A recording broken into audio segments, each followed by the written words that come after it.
All right, y'all, we give praise and esteem to the living Elohim.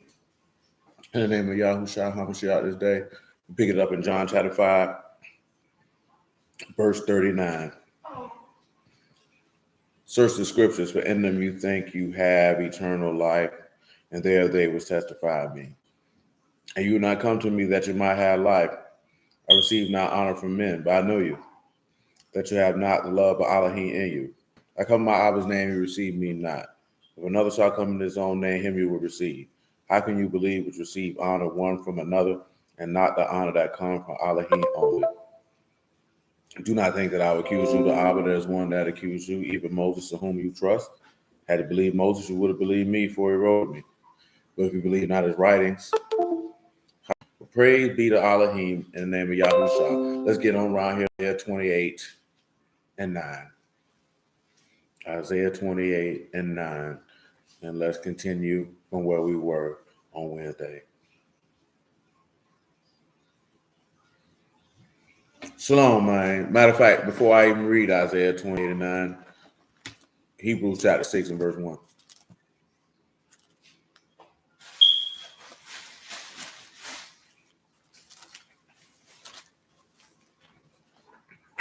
Hebrews 6 and 1. Therefore, leaving the principles of the doctrine of Mashiach, let us go on unto perfection, not laying again the foundation of repentance from dead works and of faith towards Elohim, of the doctrine of immersions and of laying on of hands and the resurrection of dead and of eternal judgment. And this will we do, if Elohim permit. For it is impossible, shalom, for those who were once enlightened and have tasted of the heavenly gift and were made partakers of the Ruach HaKodesh. We have tasted the good word of Elohim, the powers of the world to come, that they should fall away to renew them again unto repentance, seeing they crucify to themselves the Son of Elohim afresh and put to an open shame. For the earth was drinking the rain that oft come upon it, and bring forth herbs meet for them by whom it is dressed, receive blessing from Elohim. But that which bear thorns and briars is rejected, and is nigh unto cursing, who is to be burned.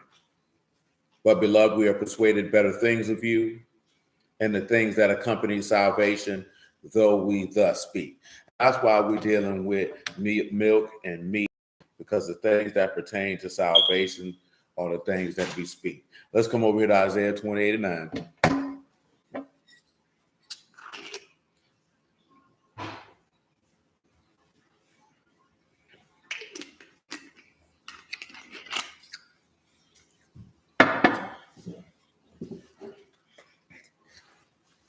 Whom shall he teach knowledge?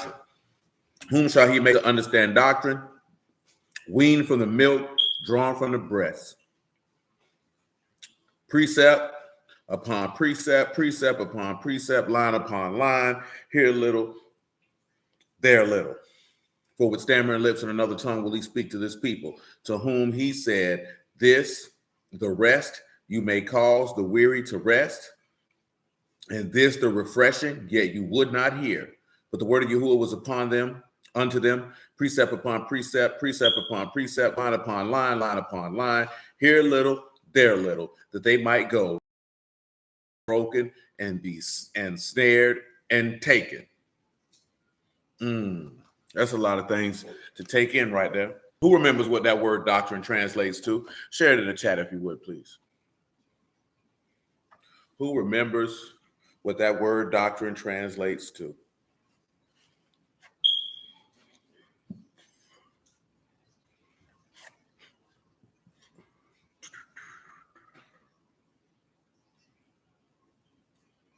Yes, ma'am. Yes, ma'am. Good news. Yes, ma'am. So keep that in mind. When you see doctrine there, you should see good news. We referenced the passage towards our conclusion, Isaiah 52 and 7, to put it on tape.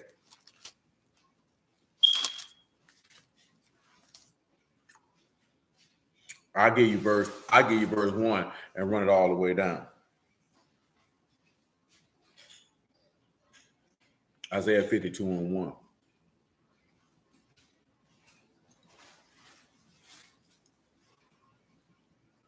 Awake, awake, and put on your strength, O Zion. put on your beautiful garments, O Jerusalem, the Kadash city, for henceforth there shall no more come into you the uncircumcised and the unclean. Yes, ma'am. So, Isaiah 55, I'm not 55, 52. I'm getting ahead of myself. First things first, we want to mention awake. And of course, that is to rouse oneself, to awaken, to incite. You have U and Rosh. Ayin, U, and Rosh is what you got. And with that being said, come over here to Job chapter 14. Ayin, U, and Rosh for awake. You can pick this up at Job 14 and 1. You should sit back and see that you have seen how to be secured to the son of Elohim. You know what I'm talking about? So, Job 14 and 1. A man born of woman is a few days and full of trouble.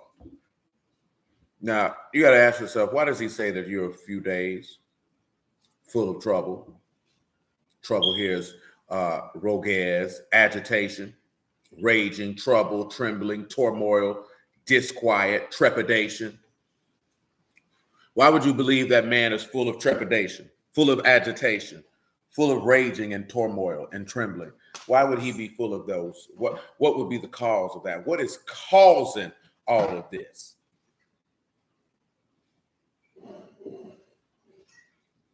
What would y'all say would be causing all of this man's trouble?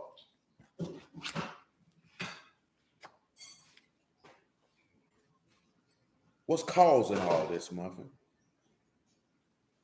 You don't have to answer that because that's a Ric Flair line. You wouldn't know what I was talking about. Do you want to answer it? What do you mean you don't know if you want to answer it or not? Why is man full of trouble? Why? Do you know what trepidation means? Have you even heard of that word before? I think I need to give you that word for you to spell it.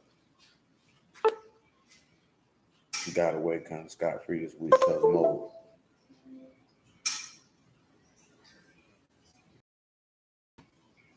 Would you like for me to tell you what trepidation means? Oh, you would?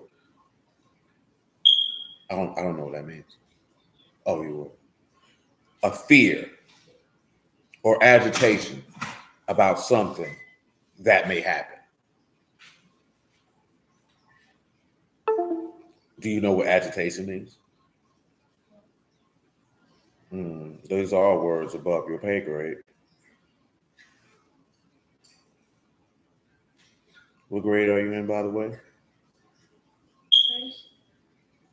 Oh, you're in the third grade? No, first. Oh, you're in the fourth grade? I said first. Oh, you're in the sixth grade? I'm not in the sixth grade. I'm not a teenager. Oh. Teenagers are in sixth grade so much. No, close to it. I'm in first grade. Oh, you're going to the second grade. Agitation, Muffin, is a state of anxiety, nervous excitement. So, y'all haven't figured out why man is full of trouble? I thought all of this banter would have assisted you at this point. You know, it's an unpleasant state to be agitated, to have trepidation. You're a little scared, a little worrisome. Y'all ain't figured that out yet? That's unfortunate. Oh, you say the flesh. Why would you say the flesh?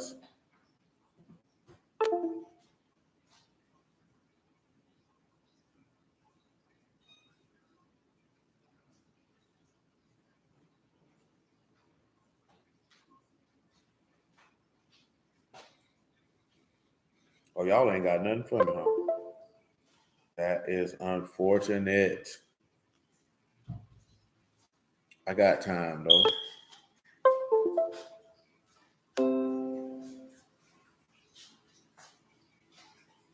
Oh, because of sin. Very well. Very well. Yeah, I thought that would be pretty easy without even reading any definitions of anything. Nevertheless, a man is born of a woman, had few days, he's full of anxiety, he's full of trepidation. And it's not just because of the manner of sin, it's because that one day he is going to die. And this is also dealing with the difference between milk and meat. Verse 2 of Job 14. He come forth like a flower and is cut down. He flee also as a shadow and continue not. And do you open your eyes upon such a one? Bring me into judgment with you. Who can bring clean out of an unclean? Not one.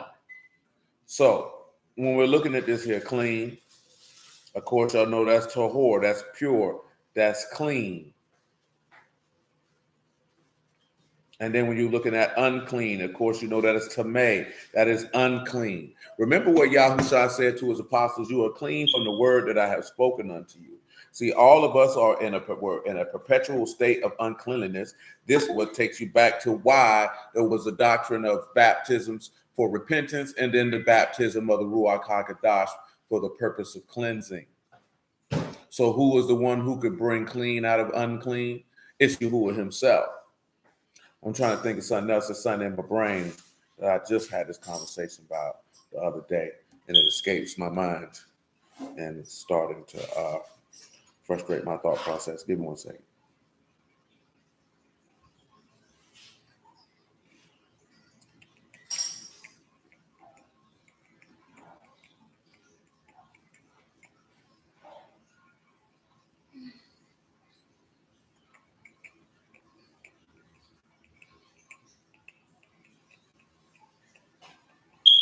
Dang, I can't remember what that was.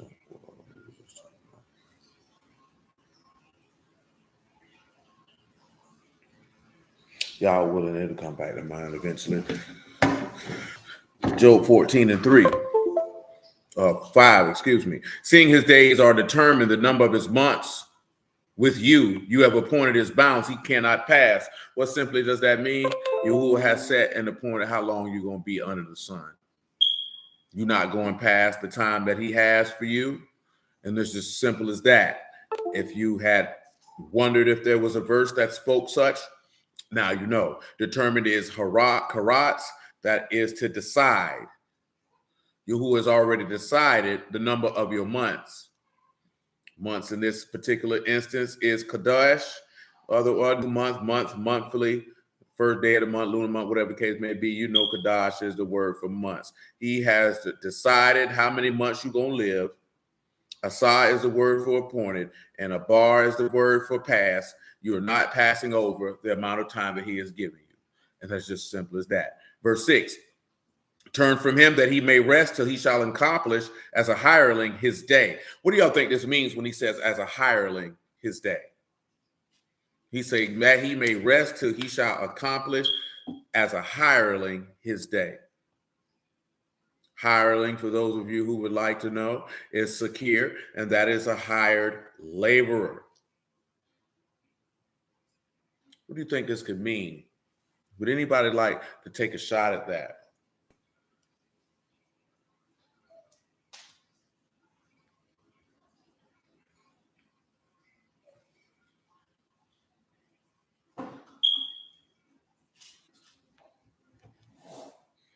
I can't even remember. Oh, it's killing me, man.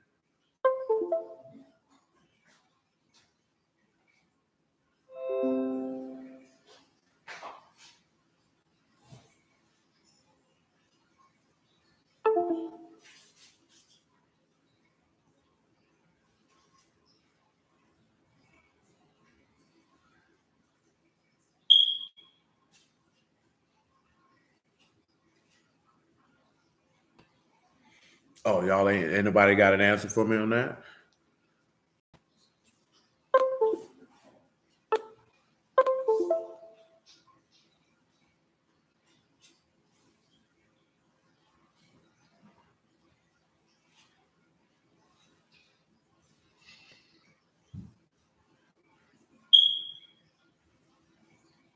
Oh, there we go. Yahuwah has purchased you. You'll rest until the appointed day to finish that task.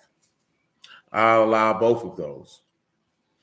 When you turn around and you look at this particular matter, what we're looking at in this particular matter is this. You're a hireling or someone who's been hired for a particular task to his day, because not just the task that he was born to do, but what Yahuwah has hired you to do. See, anybody who comes along to come up, and the passage which is coming to my mind is the parable. The parable of all the people who labored in the man's field, and he paid everybody a penny. Everybody was a hireling, a paid laborer. Everybody got the same reward. Shalom, man. Let me see if I can just go around here. I think that's in the book of Matthew, if I'm not mistaken.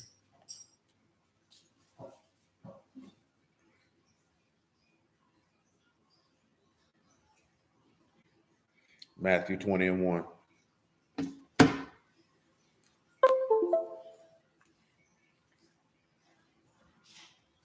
For the kingdom of Shamahim was like unto a man, a householder, which went out early in the morning to hire laborers into his vineyard. When he had agreed the laborers for a penny a day, he sent them into his vineyard.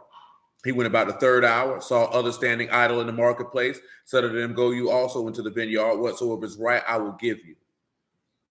And they went their way. He went out again about the sixth and the ninth hour and did likewise. And about the 11th hour, he went out and found others standing idle and said unto them, why stand you here all the day idle?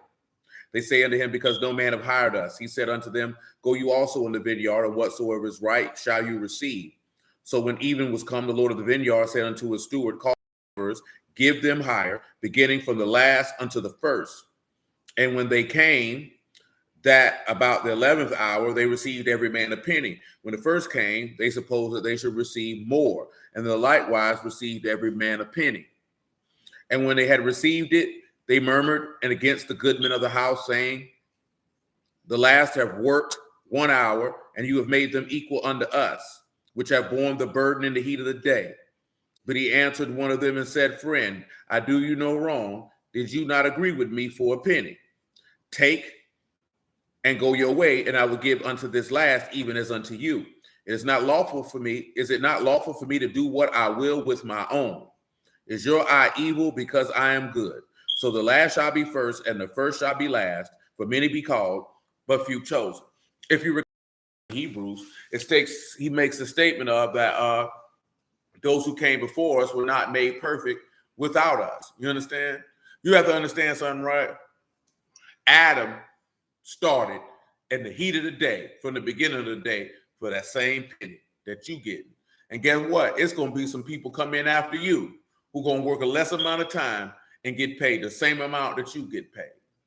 Everybody who has labored from the foundation of the world is going to be paid the same amount and get the same reward. That's the whole point of the matter. This is what Job is speaking on here in Job 14 when it comes to that. 14:7, if you would. Also, when you look at turn from him, that turn there is sha'ah, and that is to look away, to turn, to cause gaze to turn away. You know what I'm saying? You can also look at that specifically and exclusively to Yahushua himself. My Elohim, why have you forsaken me? And now he takes his rest. It is finished. As a hireling, because he was paid to do a job and he completed it. Accomplished here is ratzah, that is to accept or to be acceptable or to accept favorably. Verse 7 of Job 14. For there is hope of a tree, if be cut down, that it will sprout again, and that the tender branch thereof will not cease. What prophet would you use to go along here with verse 7? This Job 14:7. What prophet, book, chapter, and verse, please, would you use to justify verse 7?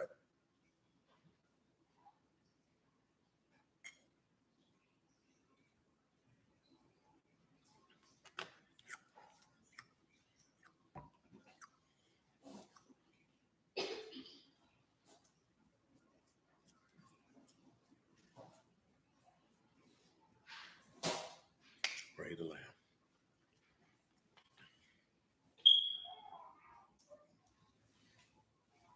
Y'all ain't got a verse that you will use for verse 7 out of one of these prophets that would be a running witness?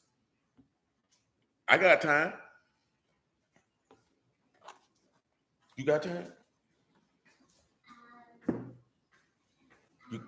You can't have time. You ain't got no watch on.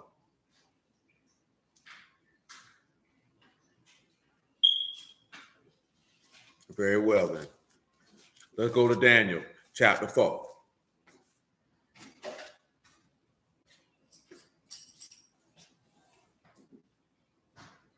Pick this up at verse 9. Make it 8. Daniel 4 and 8.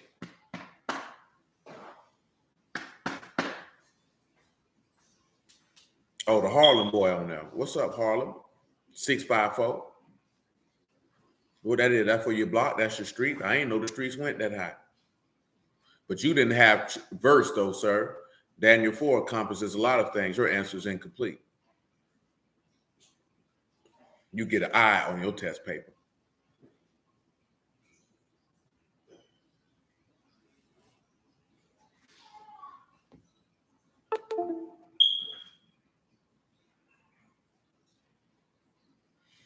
Daniel 4 and 8. But at the last, Daniel came in, whose name was Belshazzar, according to the name of my God, in whom is the spirit of the holy gods, before I told the dream. O Belshazzar, master of magicians, because I know that the spirit of the holy gods in you, and no secret trouble you. Tell me the visions of my dream that I have seen and the interpretation thereof. Thus the visions of my head in my bed I saw, behold, a tree in the midst of the earth, and the height thereof was great. Tree in the midst of the earth. So please, book, chapter, and verse only. Tree in the midst of the earth. The baby know. She just answered it. I thought you understood Bhupanese. Yeah. You say you speak Muffinese. I thought you understood other languages of small children.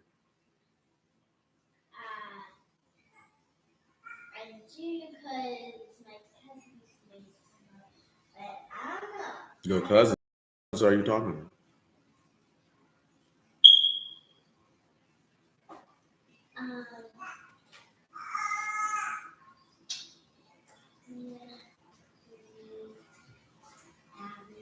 Oh, Leah, Lizzie, and Abby made it up.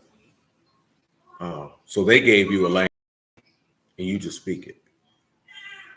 They have different languages. Oh, With so their own names mixed with it.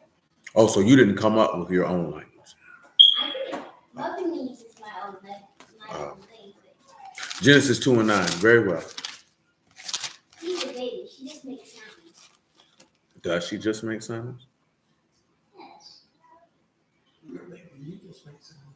Genesis 2 and 7.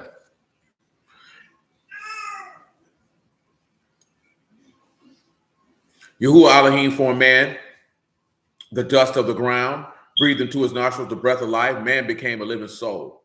Yahuwah Elohim planted a garden eastward in Eden, and there he put the man whom he formed. Out of the ground made Yahuwah Elohim to grow every tree that is pleasant to the sight, good for the food. Tree of life also in the midst of the garden, a tree of knowledge and good and evil. Yeah, that 22 and 2 is the same as the Genesis 2. So we won't, then that's just so we're not being redundant and reading both. So we see that this is the tree in the midst of the earth, right? Now, whether you realize it or not, we're dealing with something that's in that Hebrews chapter 6. If you would like to, in that verse 2, if you would like to throw out there which element in verse 2 that you believe that we're looking at, you can do so at this time, if you so choose, or maybe later, who knows? But he said that this tree, he beheld a tree in the midst of the earth, and the height of the tree was great. Now, when we look at great, We have the word, of course, sagi, very easy to understand. It's great. It is exceedingly, things of that sort. And the height, which is room, which is height. Does anybody have anything out of the Gospels that they would use to justify this? I will read you Zephaniah chapter 3, verse 5 on general principles.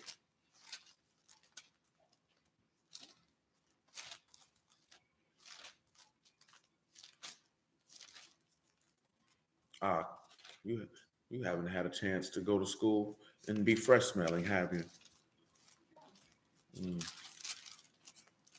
How does that make you feel? Normal. Not normal? I said normal. Oh, so you feel abnormal by smelling fresh. I did not say it. I said I feel normal. Oh, so you don't care if you smell fresh or not. Not fresh like you stink. I'm talking about fresh with a fragrance. It doesn't really matter. That's what I'm asking. I mean, I'm not going to be offended if you don't care. I'm asking you that for a reason. You ain't been going to school smelling better than the teachers.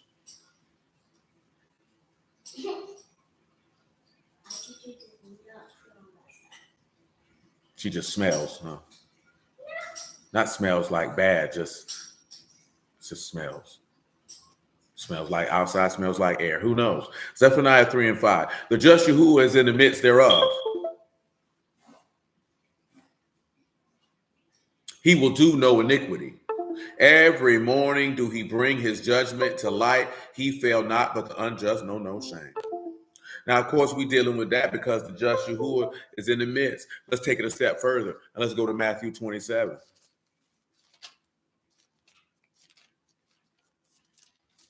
Because the tree's in the midst, the just Yahuwah is in the midst. Let's take it a step further. I'm just taking a different track of establishing milk and meat than I intended on doing. We still have to go backwards because some of it I'm trying to save for when you're in person. Matthew chapter 27, verse 33. And when they were coming to the place called Golgotha, that is to say, a place of a skull, they gave him vinegar to drink, mingled with gall. When he tasted, he would not drink. And they crucified him and parted his garments, casting lots, that it might be fulfilled, which was spoken by the prophet. They parted my garments among them, and upon my vestures they did cast lots. And sitting down, they watched him there and set up over his head his accusation. This is Yahushua, the Malik of the Yahudim. And there were two thieves crucified with him, one on the right hand and another on the left. Why are we looking at that? Because the just Yahuwah is in the midst, just like the tree was in the midst. All of this is springing from Isaiah 52 and 1, dealing with awake. Now I'm about to crank it up just a tad. So, you know what I'm saying? Bear with me. If I'm going too fast, let that be known. Let's return back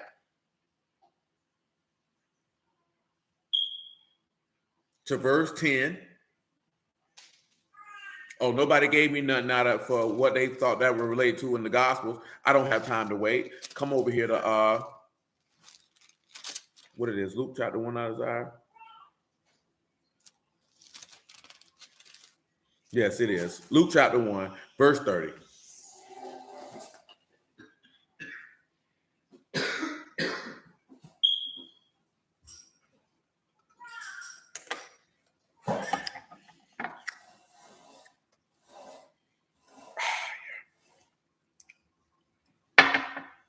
Luke 1 and 30.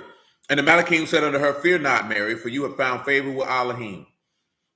Behold, you shall conceive in your womb and bring forth a son, and shall call his name Yahushua. He shall be great, he shall be called the Son of the Highest. Yahuwah Elohim shall give unto him the throne of his father David. He shall reign over the house of Jacob forever and ever, and of his Malkuth there shall be no end. We only wanted to came there because it stated that he would be great. That's all we came there for.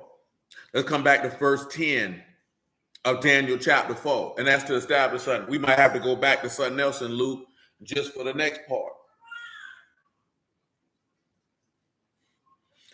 Verse 10, there were visions in my head, in my bed. I saw and behold a tree in the midst of the earth. The height thereof was great.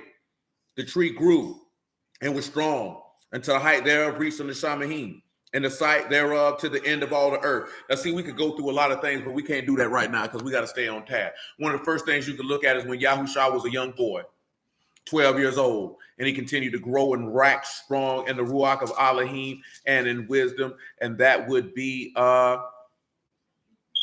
in Luke chapter 2, verse 41 going on through. You also see him reaching unto the height of heaven. We kind of already looked at that when you seen him on the stake. And of course, that tree becoming great in the sight of all the earth as he did his ministry, went forth. And of course, the crucifixion, this, that, there, and the third. Because it just hit my mind, because you know every Hebrew finna be going crazy tonight. You know, a lot of our brethren began their observation of Passover this evening or last evening. And of course, you know, they're going to be going ham because it's quote unquote Good Friday and Easter on Sunday during Passover week. And especially with it falling like that, they're going to go through they manifold conversations about how he died on a Wednesday and rose on a Saturday. But y'all know better than that. Y'all know that Daniel 9:27 when he say that, Shalom, man, he confirmed the covenant with many in the midst of the week. Ain't got nothing to do. So you got to understand something. His death didn't confirm the covenant.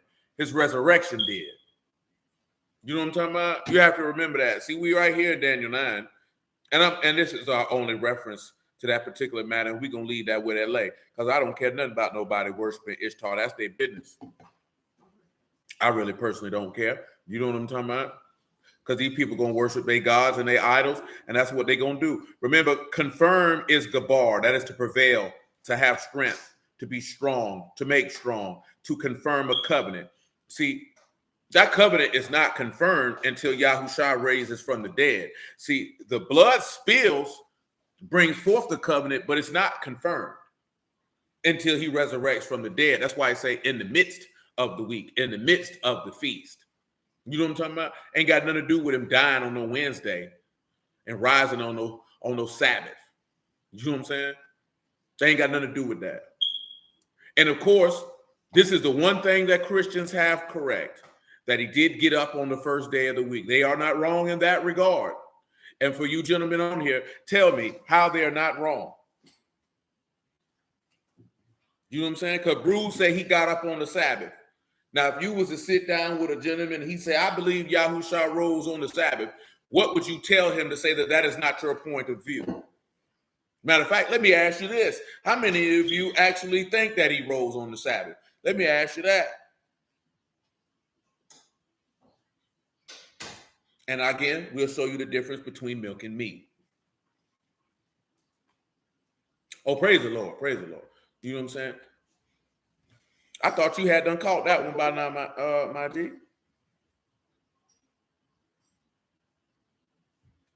Kira, you say he rested?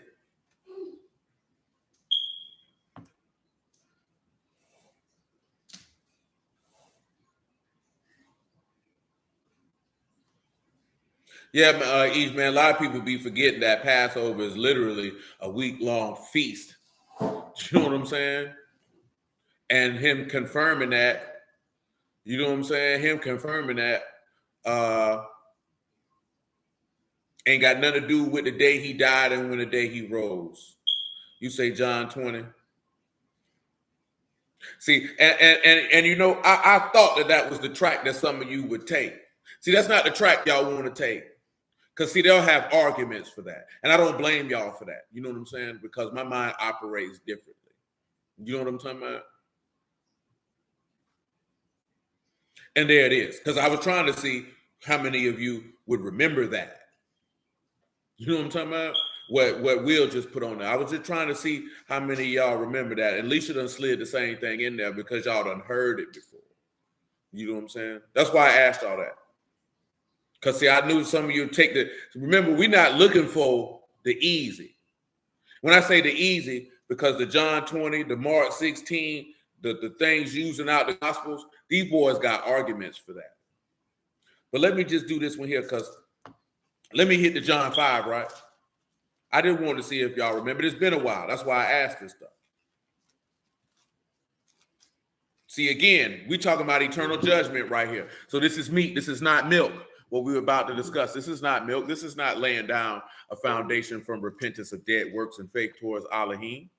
John chapter 5, verse 16, 17.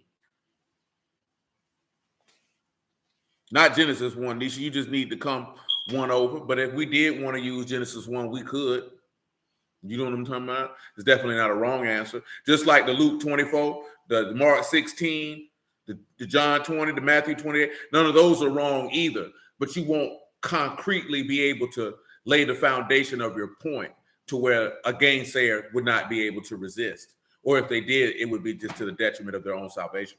And while this is on my mind, because I'm about to go in this direction, let me swing back to Isaiah 28, because we already ready. You don't got to go there now. I'm just getting myself ready. John 5 and 17. Yahushua answered them, my Abba work, here too and I work.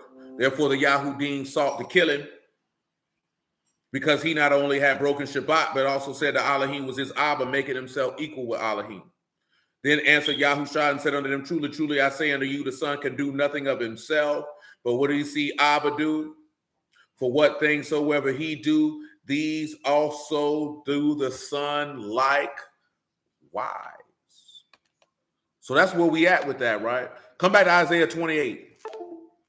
If you recall, maybe you didn't catch it. In verse 12, he said, to whom he said, this is the rest, you may cause the weary to rest, this the refreshing, yet they would not hear. Before we even get to, because I was coming back to verse 12. I want you to come to refreshing. I want you to look at, the word is margayah. It is a rest. It's a repose. It's a place to rest. You understand? That is Meme, Rosh, Gamal, Ayin, and Hey. I want you to keep that in mind, because we're going to read refreshing again, and it's going to mean something totally different, but yet be the same thing. Come to Genesis chapter 2, which was stated. Now, if you remember in Genesis 49, he saw that rest was good. That's what it said. It would say that Issachar couched between two burdens, and he saw rest was good. Y'all recall that, right? Let's look at Genesis chapter 2, correct?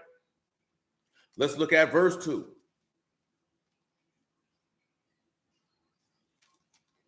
Or verse 1. Thus the heavens and earth were finished, all the hosts. And on the seventh day, Elohim ended his work, which he had made. He rested on the seventh day from all his work, which he had made. Elohim baruched the seventh day and sanctified it, because that in it he had rested from all his work, which Elohim created and made. See, I'm going to tell you something for the wicked people. See, the wicked people will be like, what type of God need to rest? They're not understanding. Again, it's the difference between milk and meat. They thinking this really about Elohim literally needing to rest. When he tell you that Elohim gets neither weary, but there's no searching for his understanding. You know what I'm talking about? And remember, you just read that he said he caused the weary to rest. So this particular passage is not even the concretely dealing with as if Yahuwah needed rest. It was pointing to what Yahuwah was going to come and do later. So for any man to say that this man rose on the Sabbath, he is woefully inept and incorrect in his assertion, because the Son is going to do exactly what the Father did. He is going to rest on the Shabbat just like his Father did. He's not going to do anything different. He ain't working. He ain't doing nothing. I mentioned Genesis 49. Let's go ahead and do it. Genesis 49, you know, these ain't no Mexicans over here. We talking about over here in verse 14. This ain't no Mexican. It's a car. It's a strong ass couching down between two burdens. We know there's two. See, we can hit the Judges, your Isaiah 9 and 6, go on for days, but we're not going to do that tonight. He saw that rest was good and that the land was pleasant, and he bowed his shoulder to bear and became a servant unto tribute. So it's necessary. The Son saw that rest was good. You understand? Remember what he told Peter? That's right. Remember what he told Peter? He said, I got to die. Peter rebuked him. Remember, he told him again. He said, man, it's written that the Son of Man got to suffer. He said, you know, this is what's got to happen. He said, I could call for 12 legions of Malachim right now, but how is this book going to be fulfilled? Now come to Exodus 31.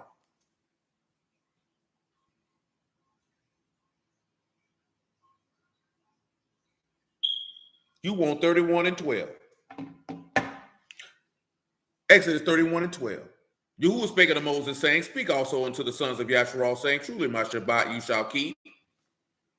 For it is a sign between me and you throughout your generations, that you may know that I am Yahuwah that do sanctify you. Remember what he said? He says, sanctify me through your truth. Your word is truth. See, now you got to Paul. How else was he going to be sanctified? He was going to be sanctified just like the Shabbat was sanctified, as a sign and a memorial. See, they don't pay attention to that. See, these brothers not paying attention to when this man went in the grave, you cease from your own labor. Do you remember what the writer of the Epistle of Hebrews wrote? That we ought to cease from our own labors. Like, let me go ahead and grab it for you. Hebrew chapter 4. Because I'm about to say it wrong, so we'll just run it correctly. Hebrew chapter 4, verse 4. I'll make it 3 on general principle. Hebrews 4 and 3. For we which have believed do enter into rest, as he said, as I've sworn in my wrath, if they shall enter into my rest, although the works were finished from the foundation of the world. For he spake in a certain place of the seventh on this wise, Elohim did rest the seventh day from all his works. And in this, again, if they shall enter into my rest, seeing therefore that it remained that some must enter therein, and they to whom it was first preached entered not in because of unbelief. You understand? Those people didn't get to enter into rest in that wilderness. We talked about that a few weeks back. Those people were continually and utterly blaspheming in his name. They murmured, they complained, they had no desire to serve, they did not trust, they did not hope, they did not believe. See, a lot of brews gonna get caught up on some, I don't believe in nothing, I deal with facts, and you're gonna go to hell. You know what I'm talking about? And you know why you're gonna go to hell? Because you don't have facts that Yahushua rose from the dead. You don't have those facts. You don't have any of those facts. Remember that man say, blessed are those that have not seen yet have believed. That means that you believe the report, that the men who gave the report that this man resurrected from the dead were faithful and trustworthy men and spoke according to the words of the living Elohim, because you did not bear witness to that with your own eyes. You believe that these men were faithful witnesses. This is why Paul wrote to the congregation in Corinth, if he say that Yahushua rose from the dead, then we bear false witness to Elohim, saying that he did something that he did not do. You know what I'm saying? So you have to be careful to get caught in it. I done told you before, I don't need no facts. The facts are his word. That's the only fact that I need. His word is a fact. Elohim is not a man that he should lie, nor the son of a man that he should repent. If he said it, then he gonna do it. So I don't need no facts. He is the fact. His word is factual enough. I don't need any supporting evidence. I don't need no historical records. I don't need any of that. The word of Yahuwah is sufficient enough. And if it is not sufficient enough, then surely you will certainly perish, because your heart is not knit together with him. You do not trust in his salvation, nor hope in his promises, and your soul is desperately hanging in a perilous state. You know what I'm talking about? And you can let these people shine it up real nice for you and make you feel better about yourself, but you're going to go to hell, because that man already said the fearful and the unbelieving are going into a lake that burn with fire and brimstone. So you let these people play with you if you want to. You better know and trust that Yahuwah is the living Elohim, and that his word is everlasting life, and every word of it is true, and not a single solitary word of it is going to fall to the earth, and none of it is coming back to him void. He will accomplish everything that he has set his word to accomplish, and that you do not have to doubt in any shape, form, or fashion. And if you do, I feel sorry for you. Nevertheless, Hebrews chapter 4 and verse 7.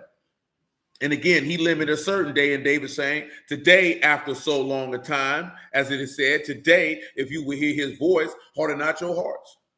For if Yahushua had given them rest, he would have not afterwards spoken to you of another day. Therefore, there remained therefore a rest to the people of Elohim. For he that entered into his rest, he has also ceased from his own works, as Elohim from his. Now let's take a look at a statement that Yahushua said in John chapter 17, so you can see fully that he had work to do, and he ceased from his work just like his father ceased from his work, and he rested just like his father rested, and we're going to see what rested mean in a moment in Exodus 31. But let's get this John 17 out the way. Let's pick this up at verse 1.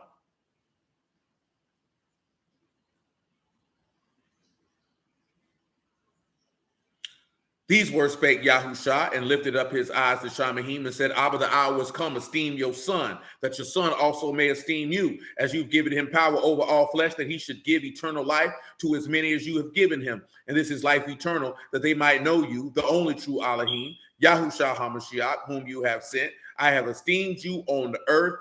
I have finished the work which you gave me to do. Now look at Brother Francis, his last statement on that. He said, cease from work. This man just said, I seen rest is good. It's time for me to stop working. Let's return to Exodus 31 and 12. It still pertains to Isaiah 28. All this pertains to Job 14 and to Isaiah 52, where we start with. And I just need to shoot on through that because I don't even have the time to splice through that, because I told you on this particular topic, you finna get a lot of verses. I don't have a lot of conversation for you, truth be told. Isaiah 28 and 12. One more time. Exodus 31 and 12. My apologies. If you went to Isaiah 28, I'll give you a moment to get back. Exodus 31 and 12. Don't mind me. It's just a little rose, because a rose is still a rose.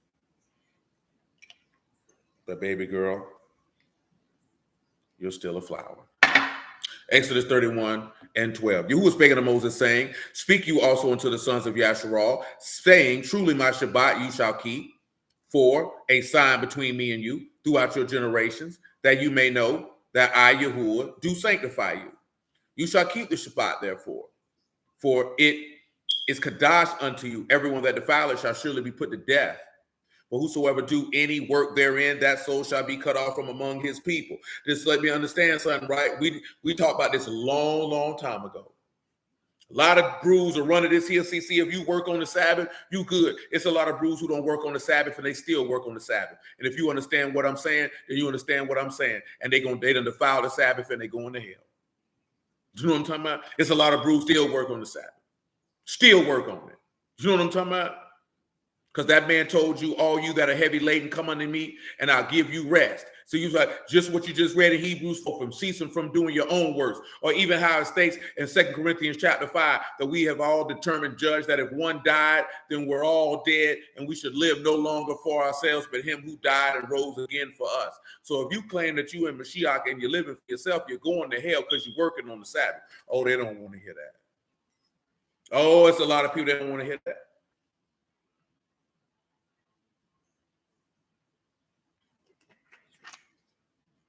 Amen. A lot of brews don't want to hear that, man.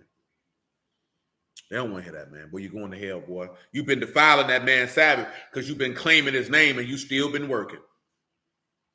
You thought because you look here, right? And of course, you love you. You definitely got the brews to be like, yeah, my job, they forcing me to work on the Sabbath. Ain't nobody forcing you to do nothing. You know what I'm talking about? If you work on the Sabbath, that's because that's what you chose to do. Don't try to put that on nobody. Put that on yourself. Because what you're doing is you blaspheming.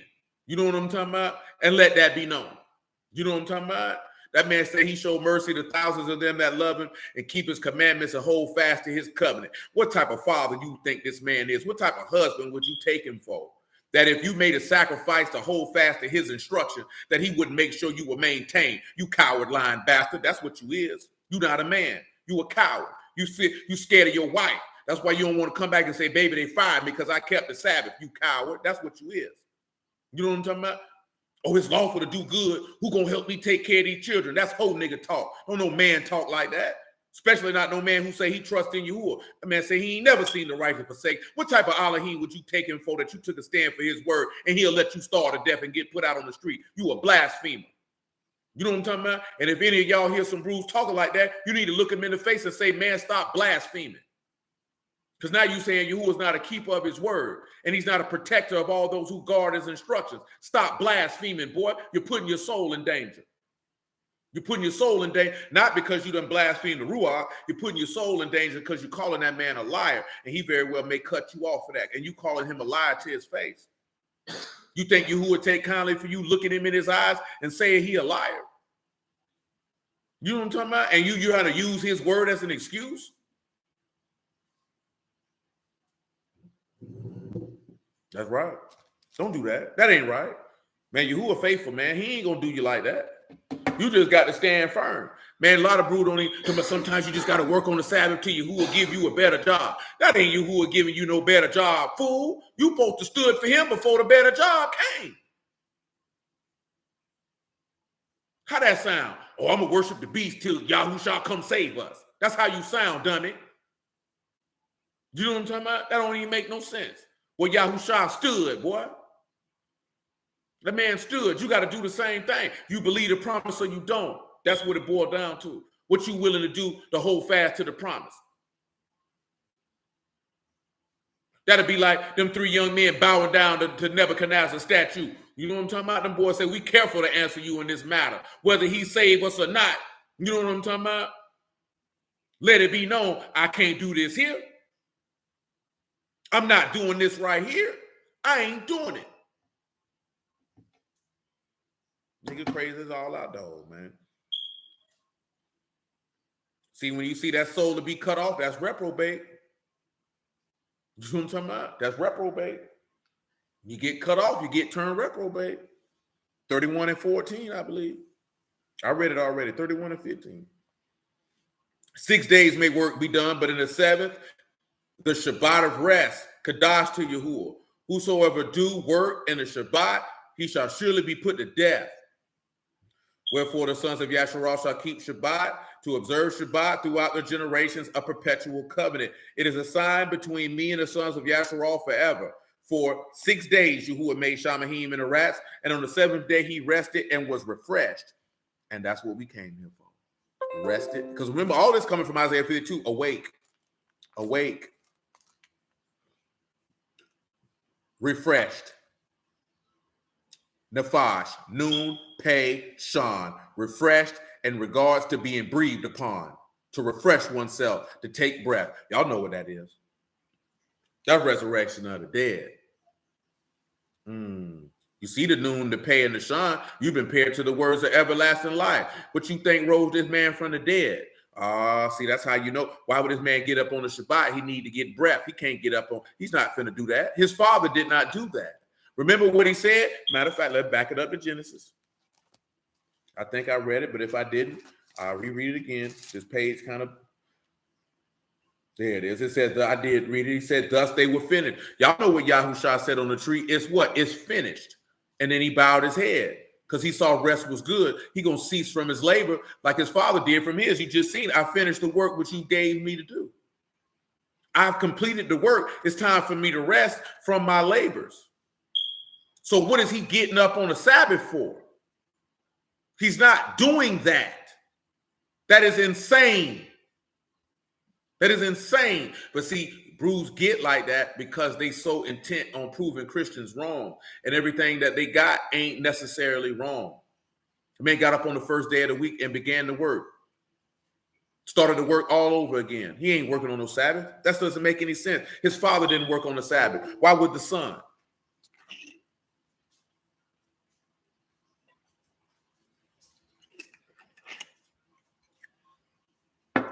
Do y'all understand that? Let's go back to Job 14. I need to run that down and get out that chapter.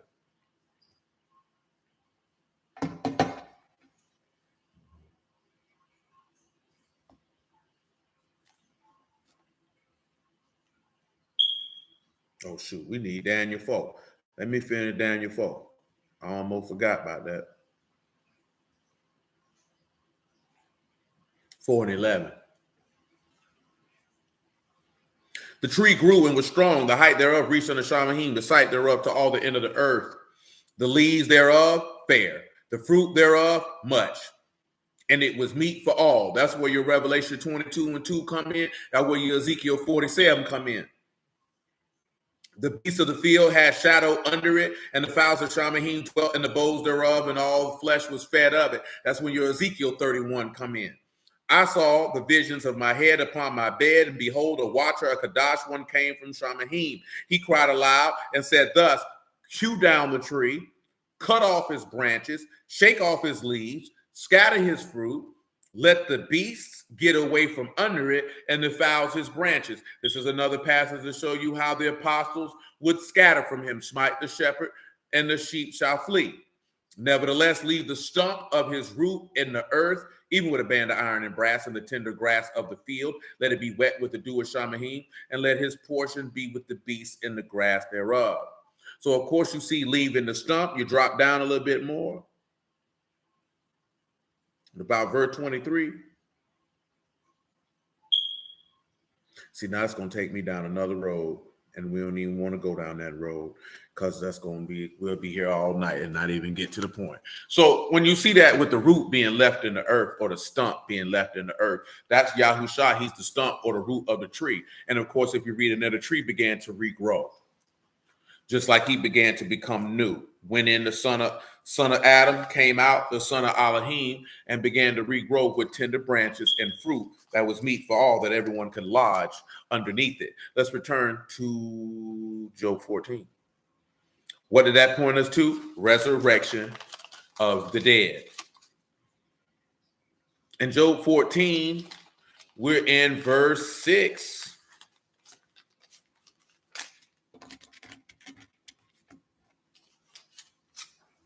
Turn from him that he may rest till he shall accomplish as a hireling his day. For there is hope of a tree, if it be cut down, that it will sprout again, and that the tender branch thereof will not cease. We know that Yahushua was cut down and he sprouted again. Daniel 4 was just another scriptural example of said point.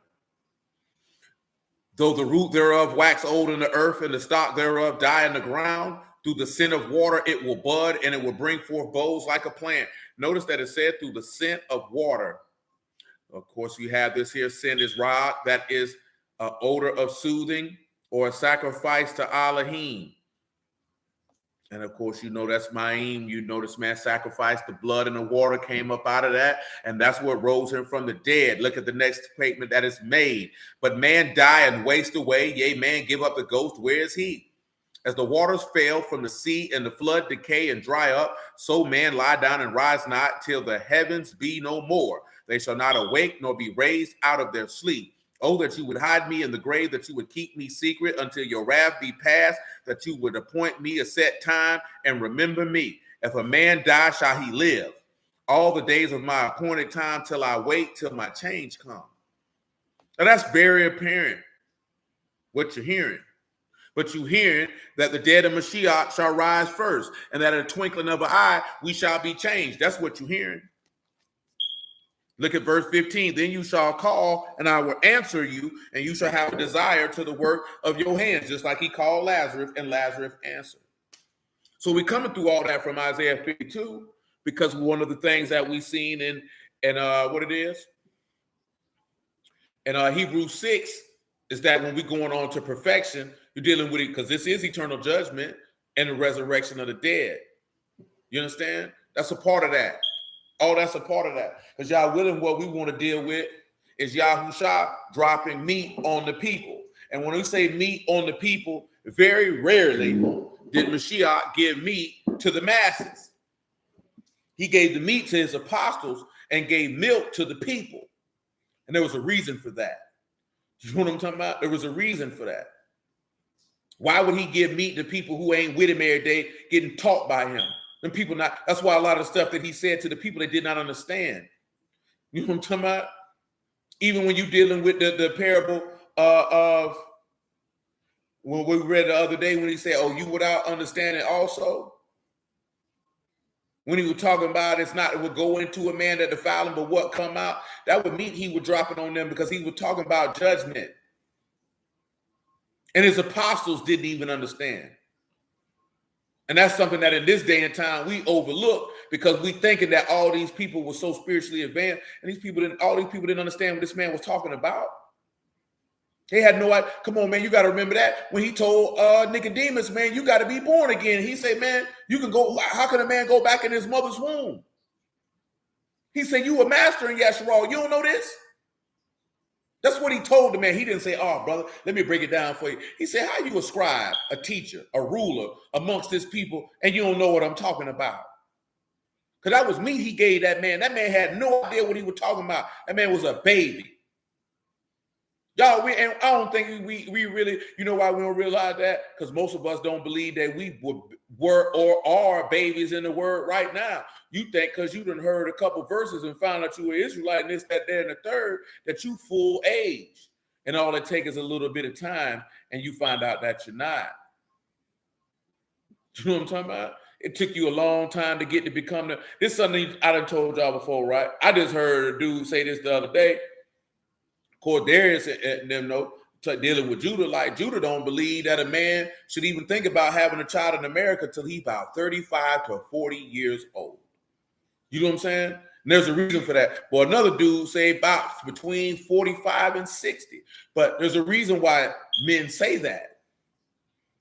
Because you don't have any wisdom or understanding for the most part in your 20s. It's always going to be a rare breed, a young man who might be a little bit more mentally advanced than others, especially if he has a good amount of men around him to give him instruction. But when you're in your 20s, you don't know nothing, and you really don't have anything of substance to give to a child. You know what I'm talking about? You really don't. You know what I'm talking about? You don't really start becoming round out into your maturity until you hit your mid-30s. Because now you've had life experience and you done seen some things, you done experienced some things, you done learned some things. You have something to give. You know what I'm talking about? When you're in your 20s, you ain't got nothing to give. You ain't got nothing to teach them. You know what I'm talking about? Then what we don't realize is, especially in this country, we think that the older they get, the easier it is to teach them, and it is not. You know what I'm saying? It is absolutely not. By that time, their personalities and thought processes have been framed. You missed your opportunity. You know what I'm talking about? When they are in that shoe between 0 to 5, that's your opportunity to make them in any way you want to make them. You know what I'm talking about? Any way you want them to be, any way you want them to think, any direction you want them to go, that's the way they're going, because that's the direction that you gave them. You know what I'm talking about? Period, point blank. All the way around the board. They're a piece of clay. You can make them any way you want to make them. That's why he say train that child up in the way that they're going to go, and they're not going to depart from it. That's why they tell you that. See, but you have to have something to give them. So I already knew in my 20s, I ain't had nothing to get. I'm not having no children. That's just going to be irresponsible. I don't care if I'm married or not. It's going to be irresponsible. I don't have nothing to get this nigga. I don't have nothing to teach him. That's going to stick with him for a lifetime.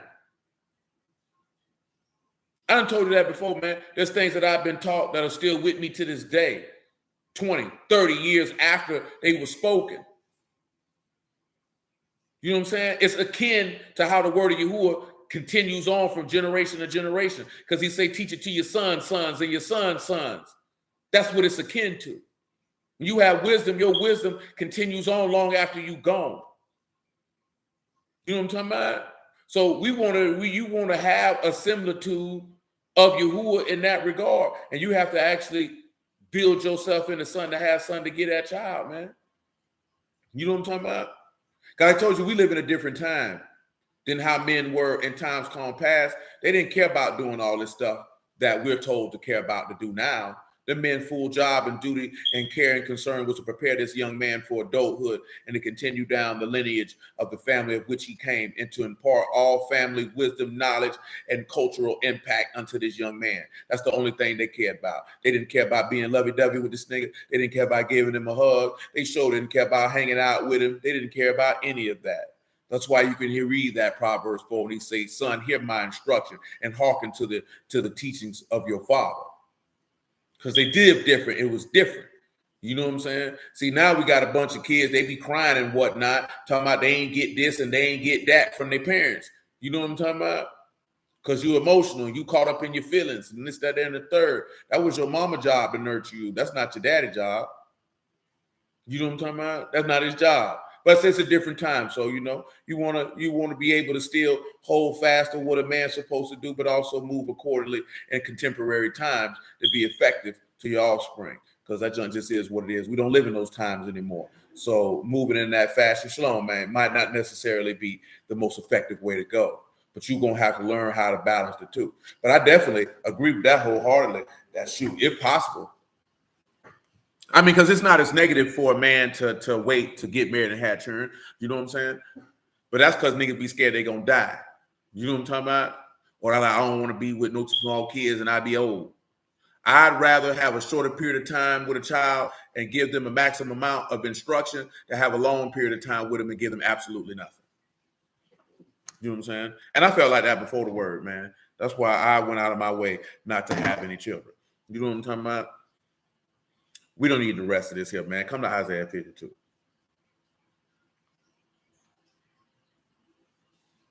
And I was a little bit more advanced than my peers, and I had a little something to give, but I was like, nah. Then I wasn't having no children, and I wasn't going to be married to their mama. I just wasn't going to do that. That didn't make no sense to me. Isaiah 52:1. Of course, when they look at no more into you, the uncircumcised, the unclean, you know what I'm saying? Oh, yeah, man, I always felt like that. That ain't make no sense to me. You know what I'm saying? No, absolutely not. That wasn't no word either, man. You know what I'm saying? Yeah, most of them did. Absolutely. I just didn't mention it, but that's absolutely correct. Most of the people in the text definitely were a lot older when they started getting married and having children. You know what I'm saying? And that's a part of that. Now, that's not a negative being young and getting married. That's not to say, oh, don't do it. But in this society that we live in now, that chunk is drastically different because you definitely want to make sure that you are a mentally seasoned man, considering the landscape that you have to traverse. You know what I'm talking about? We live in a messed up place. You know what I'm talking about? And not just with the wickedness and the idolatry, just the emasculation and the childlike mindset that they impart to the populace. Y'all know we done discussed that before, man. Silent weapons for quiet wars. You can go look it up, read it for yourself. They want to keep you on a 6th grade level. You want to ask yourself, why do you live in a place that wants to keep you mindlessly entertained and thinking at the level of a middle schooler?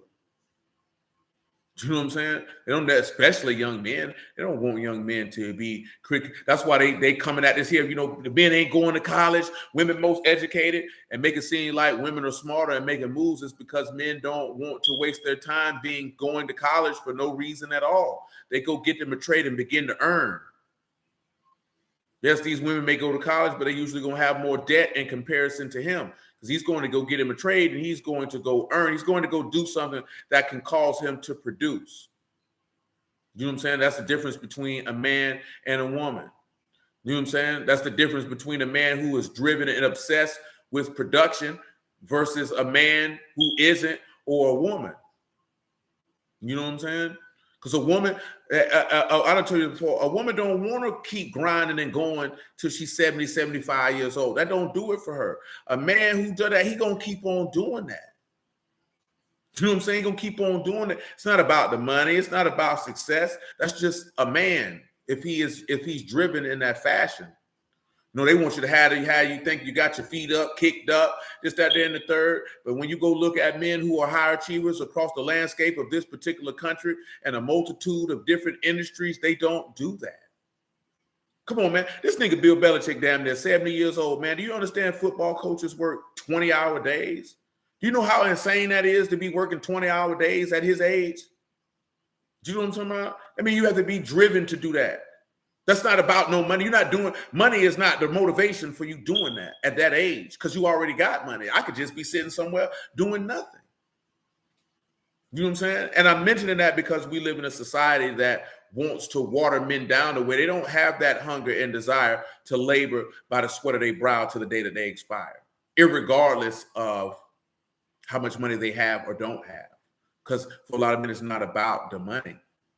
You know what I'm saying? I get pissed at some of these brews that act like, man, we shouldn't have to work like this. Well, what the hell did you think they was doing in ancient times? Them men got in work from the time the sun went up to the sun went down. 6 days a week. They weren't going on no vacations. It wasn't no date nights or none of that there, man. They were going out there grinding and they were coming home and they were dealing with their family and they get up and do it again. They ain't sit there and say, it ain't right. We got to work like this. You sound like a woman. You know what I'm saying? Like you have to, we don't even realize that's emasculating thought process. You pass that down to your son and you wonder why you have a generation of lazy men who looking to be taken care of by a woman. You wonder where that come from. Because now we ain't talking about burning yourself out. But man, you got men, they don't even want to do nothing. Feel like life ain't supposed to be doing work. That's the curse Yahuwah gave you, nigga. Deal with it. He said you'll work by the sweat of your brow till you go back to the dust from whence you came from. Deal with it. You know what I'm talking about? Which is another element of Mashiach in and of itself. You know what I'm talking about? That curse, because that's what happened. He worked by the sweat of his brow. That's why you seen him when he was praying, that them droplets of sweat was coming down like blood. You know what I'm talking about? Till he went back in the dust. That's how it goes down. That's how it goes down, man. I think this is what it is, man. You know, every man that do stuff, he ain't motivated by just by no money. You know what I'm talking about?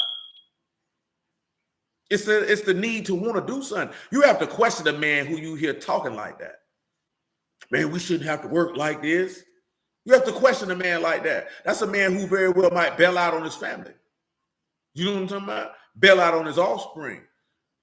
Because he can't handle the pressure of responsibility. He don't want to carry nobody on his shoulders. That's a part of manhood. Boy, you better put him on there. You better go do some squats, nigga. You better go do some shoulder presses, some face pulls. Get your upper back strong. Do you know what I'm talking about? Man, that junk ain't Babylon, man. That's whole nigga stuff. I ain't putting that junk on no Babylon, man. It's a lot of whole niggas out here, man. You know what I'm saying? A lot of whole niggas out here, man. I can't even put it on no Babylon. I can't put no ease or no comfort or no technology. These niggas just hoes. You know what I'm saying? These niggas lazy and they sorry. You know what I'm talking about? Period, point blank. I can't even put it on. It's a lot of stuff we can blame on Babylon, man. We can't even put that one on Babylon. That's just whole niggas, man. You know what I'm saying? That dudes that just don't want to be men. You know what I'm talking about? At the end of the day, they lazy and they sorry. And it ain't right. Because your Lord wasn't lazy nor sorry. That man labored to the day that he died. Imagine if he cried, man, I don't want to have to keep doing this work. I don't want to have to keep coming out here every day. Imagine if the men that Yahuwah got preaching the word just said, I don't want to come preach on the Sabbath. That's how that sounds to me, bro. That's niggas weirdos, man. You goofies. They ain't nowhere around that, man.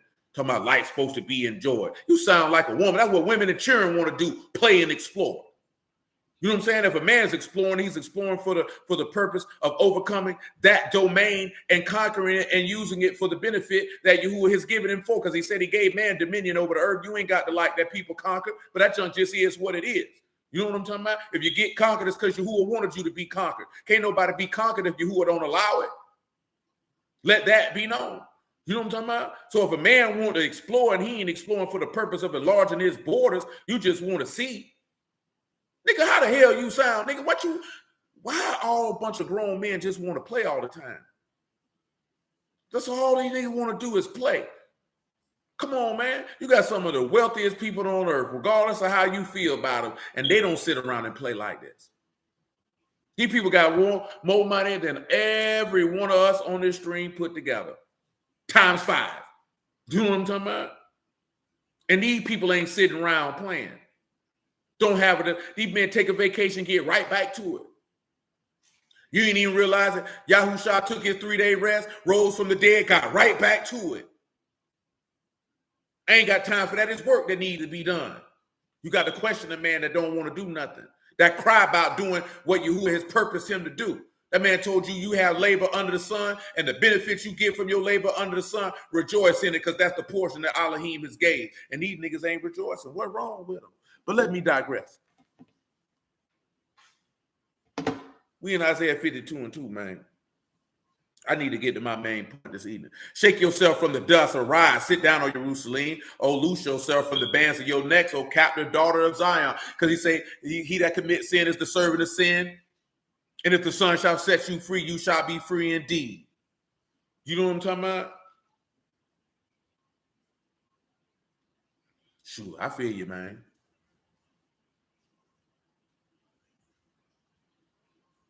I mean, were they justified in their colonialism? I mean, colonialism is just a part of human history. Because if we were just going to look at Western powers with colonialism, then you're going to have to speak about Genghis Khan. You're going to have to speak about African people who colonized. You're going to have to speak about your own people when you colonized the land of Canaan and brought them people under subjection under your arm. That's just a part of human history. Other people overcome other people and rule over them.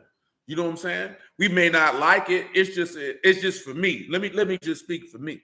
You know what I'm saying? this is something that I have come to understand, that this is just a part of life, and it's not anything to get upset about, because every race of people at one point or another have colonized another group of people. You know what I'm talking about? This has happened from time immemorial. You know what I'm talking about? It's just for us, we don't like it because we happen to be the one in subjection in the dispensation of time that we live in. But then, of course, we should have understanding that, knowing that how can one put 10,000 to flight unless they Elohim sold them into their hand? Ain't that what Deuteronomy 32 told us? So we know that we in this position because we disobey Yahuwah. Therefore, I know whatever atrocities they committed in the midst of them colonizing, Yahuwah will serve them for it, and serve them gladly with a fresh dish. You know what I'm talking about? But as forth as the ability to overtake and overcome, he sold us into their hand because we sold ourselves, which we're about to read in verse 3, and we sold ourselves for nothing. Because you didn't have to do that to yourself. It's just like this here. I was talking to my homeboy this here, right? It's a young rapper in the city, man. He just went to trial, lost. They gave him 10. You know what I'm talking about? People in the comments on the video talking about they ain't have to do him like this here. This stupid nigga, this is his third gun charge. You ain't never been up the road. You had been on probation. You violated 2-3 times. And a lot of black folks feel like you can keep doing stupid stuff and then cry about the consequences of your stupid stuff. Eventually, that check got to come due, my G. See, that's a victim mentality to skirt accountability for what it is that you are or are not doing. And that junk disgusts me because I wasn't raised that way.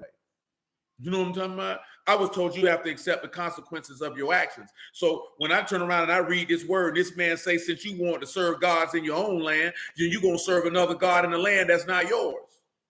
When I see this man say, hey, man, I'm going to leave people coming, they're going to do this to you, and they're going to do this to you until my wrath is satiated and my soul be at ease, I just got to take that. You know what I'm talking about? I can't turn around and look at, man, white folks giving us all this time. Well, why did you put yourself in a position for him to give you that time? You know what I'm talking about? You put yourself in that position, that come along with it. You got to take that on the chin like a man. And see, we don't have that as men. We taking on women's minds. We want to be the victim and cry about consequences for the decisions that we made. That's unacceptable. I will not allow it. I will not permit it, not amongst me, because you're going to get your sweet and soft behind from around me with that. I don't want to hear it. You know what I'm talking about? You do something, you got to own up to what you did, man. You know what I'm talking about? You got to own it. Got to wear it. That just is what it is. We decided we want to serve other gods. So guess what? You got to serve other people. You got to be conquered and ruled over them people. Did we not read that in Psalms 81? That man say, man, I would have caused the haters and your enemies to submit unto you, but you were stubborn. You would have none of me. That's what he said. So they not justified in their colonialism. Yahuwah justified in allowing them to do it. You know what I'm talking about? Yahuwah is justified in all his works. We the ones got out of pocket. Remember, Psalm 17, the wicked are his sword. He just used them people to execute his wrath. And it very well may do. You know what I'm saying? I don't really get caught up with the majority of how Israelites think. I'm only caught up with how Yahuwah think. You know what I'm saying? And I know Yahuwah give accountability. He said he forgives, but he by no means clears the guilty. I couldn't blame the judge for giving me 5 years or the state asking for 12 and I was out there selling crack. I can't blame them for that. You know what I'm saying? Indeed, brother. He said you talk about being wise as a serpent, then get mad when somebody get the consequences of being unwise. Come on, man. We got to be better. We're supposed to be men. So what we really supposed to be taking it at is explaining to our son the consequences of when you make negative choices. And you don't get to determine how the consequences come. See, that's what I was telling y'all about the Will Smith thing, man. They do to my this shouldn't be happening to him. He had a squeaky clean image. Hey, man, one thing for certain and two things for sure. You can make one bad decision that can ruin your life. You don't get to mess up and then tell people you shouldn't do me like that. You messed up and you didn't know. And the thing is we don't think about the fallout. You think just because I said I'm sorry and I shed a cup, didn't Esau say shed some tears? And he said there was no place of repentance found for him. It was no place of repentance found for him. Them tears don't mean nothing. Them I'm sorry's don't mean nothing because you should have thought about the consequences of that before you did it. And we don't think about that. You know what I'm saying? And that's on us. You all right? You sure? Are you okay? Is Boop okay?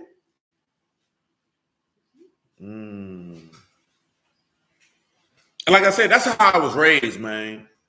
So I wasn't raised with that mindset, man. My mom and my auntie and my granddaddy, they didn't teach me that, man.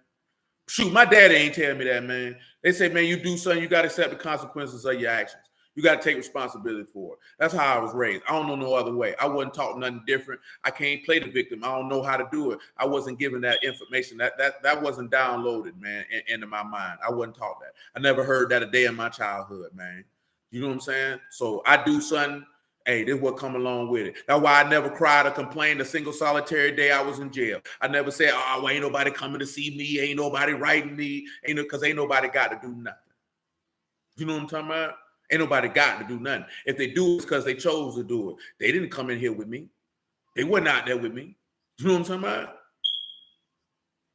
But that's just part about being a man, man. You got to take responsibility for what you do. You know what I'm saying? If you can't, and when I say responsibility for it, hey, man, consequences come with your choices, man, and you don't know what that consequence is going to be. It's a lot of people going to feel like, I done heard people say, why would a loving God send somebody to hell for doing such? You trying to tell him how to dispense judgment. You don't get the right to do that as a transgressor and a rebel and an offender. An offender don't get to tell the judge how the judge should administer punishment. You don't get to do that.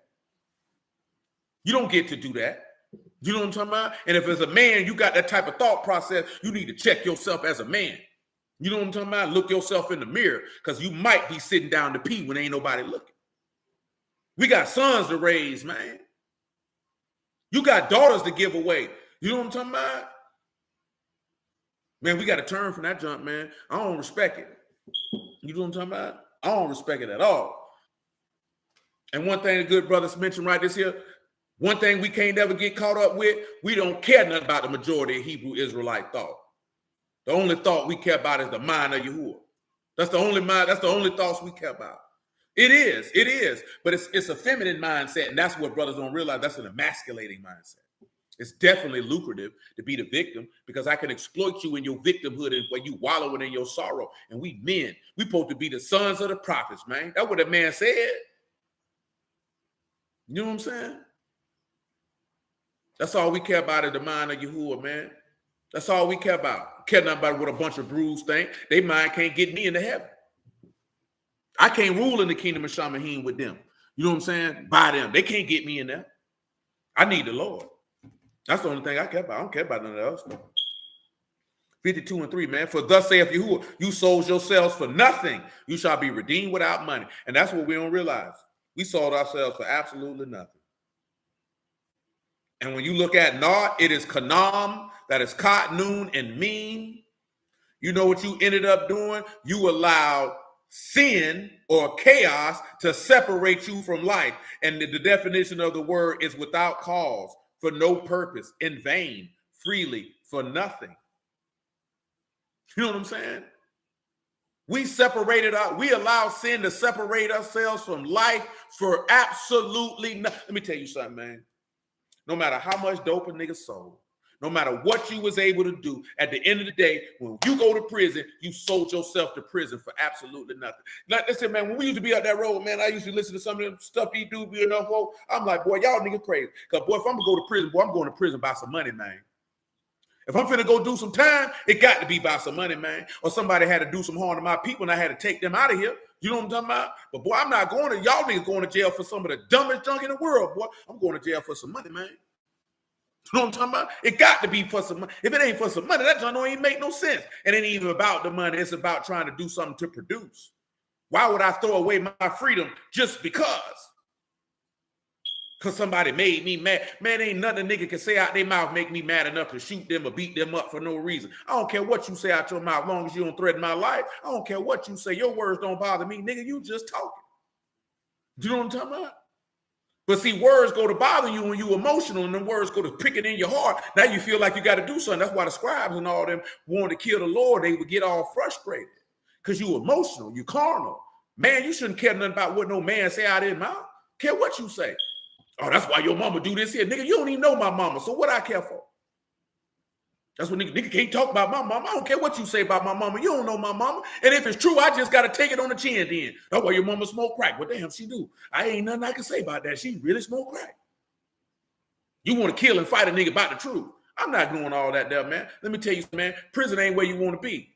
And hell certainly ain't where you want to be. And you shouldn't let nobody trick you to go somewhere you don't want to be because you in your feelings, because you don't like what they said. You a fool if you do that, man.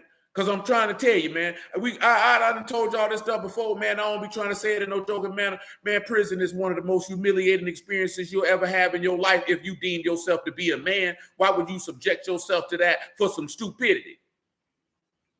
Why would you subject yourself to having to get butt naked in front of other men and spread your booty hole open and cough? You know what I'm talking about? That's humiliating as a man. If you don't even find that humiliating, you got to check yourself, man. That's demeaning.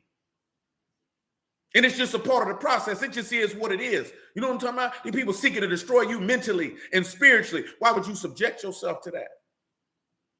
Why would you allow somebody to influence you and persuade you to go to hell and subject yourself to worms that die not and a fire that can't be quenched? Why you going to subject yourself to that? What you trying to prove?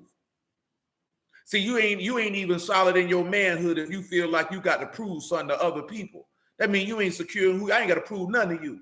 You know what I'm talking about? I ain't got to prove nothing to this woman. I ain't got to prove nothing to these people. I only got to prove something to Yahuwah. And that's it. I ain't got nothing to prove to you. When you do that, can't nobody move you to do nothing stupid. That's going to put you at risk. Because guess what? When somebody move you to put you at risk to do something stupid, you got to live with the consequences. They don't. I done told you this before. When Satan come tempt you, he already know what his consequence is. You got to live with that. Man, don't let nobody do you like that, man. Don't nobody do you like that, man. Don't let nobody trick you off these streets, man. Don't let nobody trick you out no kingdom about no words, about no feelings, about no emotions. Man, bump all that, man.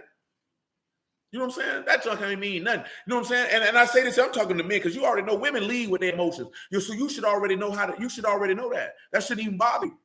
The minute you decided you want to deal with women and want to put your penis in a woman, you should already know they led by emotions. So you should already have the mental fortitude to be able to deal with that. And if you don't, that means you don't need to be dealing with no women. That's simple. Life is simple. We overcomplicate it, man. It's real simple, man. Life is simple, man. It's a beautiful thing. Man, look here, man. You ain't got to go on no trips. You ain't got to do nothing fancy. If you just appreciate the people in your life and appreciate the time you got with them, because you never know when that time is up. That's the beauty of life right there. You don't need all this extra stuff, man. That's consumerism they selling to you. And we stupid enough to buy it. To think that that's going to validate the time with it's not about what you're doing, it's who you with. That's it, man. The ups and downs of life, man. That's all that other stuff, man. That stuff ain't hitting on nothing, man. Because I'm telling you, man, the minute you open your eyes, man, and close them and open them again, somebody going to be gone. And they not coming back to the time appointed. So you ought to relish and enjoy the time you got with them now. Stop being an a-hole and all this old extra stuff and understand anybody guaranteed to be here with you forever, man. Not in this state. You know what I'm talking about? Not in the state of flesh and blood. You better love it and enjoy it while you got them. You know what I'm talking about? Because one day they going to be gone and ain't nothing you can do about it because you ain't got no power over that. Isaiah 52:4, man. We don't even need all the rest. I'll read it. Verse 7, man, because that's what I really came here for. I need to get back on point. How beautiful upon the mountains are the feet of him that bring good tidings, that publish shalom, that bring good tidings of good, that publish salvation, that say unto Zion, your Elohim is king. You understand? Remember who understand doctrine? Who does he gonna cause to understand the good news, the gospel? You feel me? Isaiah 55, man. Matter of fact, 1 Peter chapter 2. Because, yeah, man, a little homie hit me up, man. He was like, man, I was thinking about what you mentioned to me, man. And he mentioned this verse. And I want you to see the meaning of the word sincere in this 1 Peter chapter 2. Because I don't know if I mentioned this to you, but you got to understand. So I think I did on Wednesday, right? You know, the body, the woman, you know, he tell you that there, right? You know what I'm saying? That he he considers the body to be as his wife. You know, Ephesians 5, that in the 3rd, how Paul broke it down, you know what I'm saying? And you know, when babies are born, you know what I'm talking about? They go to the woman to get milk. So you come to the assembly to get milk so you can grow. You mean you're coming for the word. But you got to understand what type of milk. Remember, we talked about that in that Hosea 9. They got dry paps. So you got a lot of miscarried babies in a lot of assemblies and congregations throughout the earth. They starving to death, man. Ain't no milk in them titties, man. Ain't no milk in them titties, man. 2 and 1, man. 1 Peter chapter 2, man, verse 1. Don't let Yahuwah be esteemed, because his word is justified. It's righteous altogether. You know what I'm saying? It's all true. Ain't none of it wrong. Not a single solitary word. I stand on every word. I trust in every word, every line. I ain't got a problem with none of it. By the grace of Elohim, never have, and prayerfully by the grace of Elohim, never will. You know what I'm talking about? I ain't got no problem with it. It's all right. Ain't none of it wrong. I don't care what the world think or say. You know what I'm saying? That don't mean, see, a lot of people, they get upset. People want, I don't care. I genuinely don't. You know what I'm saying? I don't care, man. I know you who are faithful, man. Man, ain't never let me down in no shape, form, or fashion, man. I don't care what these people got to say. They going to see him in the end, and they ain't going to see him with a grin. I can tell you that. I can tell you that. I can tell you that. They ain't going to be able to say what's in Joel chapter 3, that he going to be the strength and hope of his people. They're not going to be able to say that when them skies crack, when these whole niggas all tell me, ain't nobody coming out the sky to save you, you blasphemer. You ought to repent, you wicked bastard, for the intent and thought of your heart. Be gone from me. I will not keep company with such an individual. You disgust me. I find you abominable. You know what I'm saying? Your unbelief offends me. You know what I'm talking about? See, some of y'all get offended by people who in the church celebrating these. So that junk don't offend me, because them people are ignorant. They don't know no better. But for somebody who say they believe the word, I'm in the truth, I'm a Hebrew, and hear them blaspheme the righteous name by which we call, and call his word into question as if he's not a keeper of promises, they offend me way more than any Christian who go to church on Sunday, keep any Christmas or any Easter. Because you keep this man's name in your mouth, but you blaspheme his righteousness. You wicked bastard. He ought to slap you upside your head with a bag full of lead. You know what I'm talking about? Because you're stupid. Knock some sense in your brain. 1 Peter chapter 2, verse 1. Wherefore, laying aside all malice, all guile, and hypocrisies, and envyings, and all evil speakings, as newborn babes desire the sincere milk of the word, that you may grow thereby, if so be you have tasted that the Lord is gracious. Have you tasted that the Lord is gracious? If so, I say, praise be to Yahuwah. When you look at the word sincere in this particular passage, the Greek word here is adalos, and it literally means guileless, no lies, unmixed, unadulterated, pure, without dishonest intent, guileless, no lies contained in it. Ain't nothing been mixed in it. Ain't no little bit of lies and a little bit of truth. Ain't no none of that. It's pure. Let me show you why. Psalm 17. Psalm 17, you know what I'm talking about? John chapter 7. I think I need 2 Corinthians 4. It might be 1 Corinthians 4, but Yahuwah knows. We run it down. But Psalm 17, first and foremost. Just let the Lord be esteemed, man. It's Psalms 19, not 17. That's my fault. That's on me.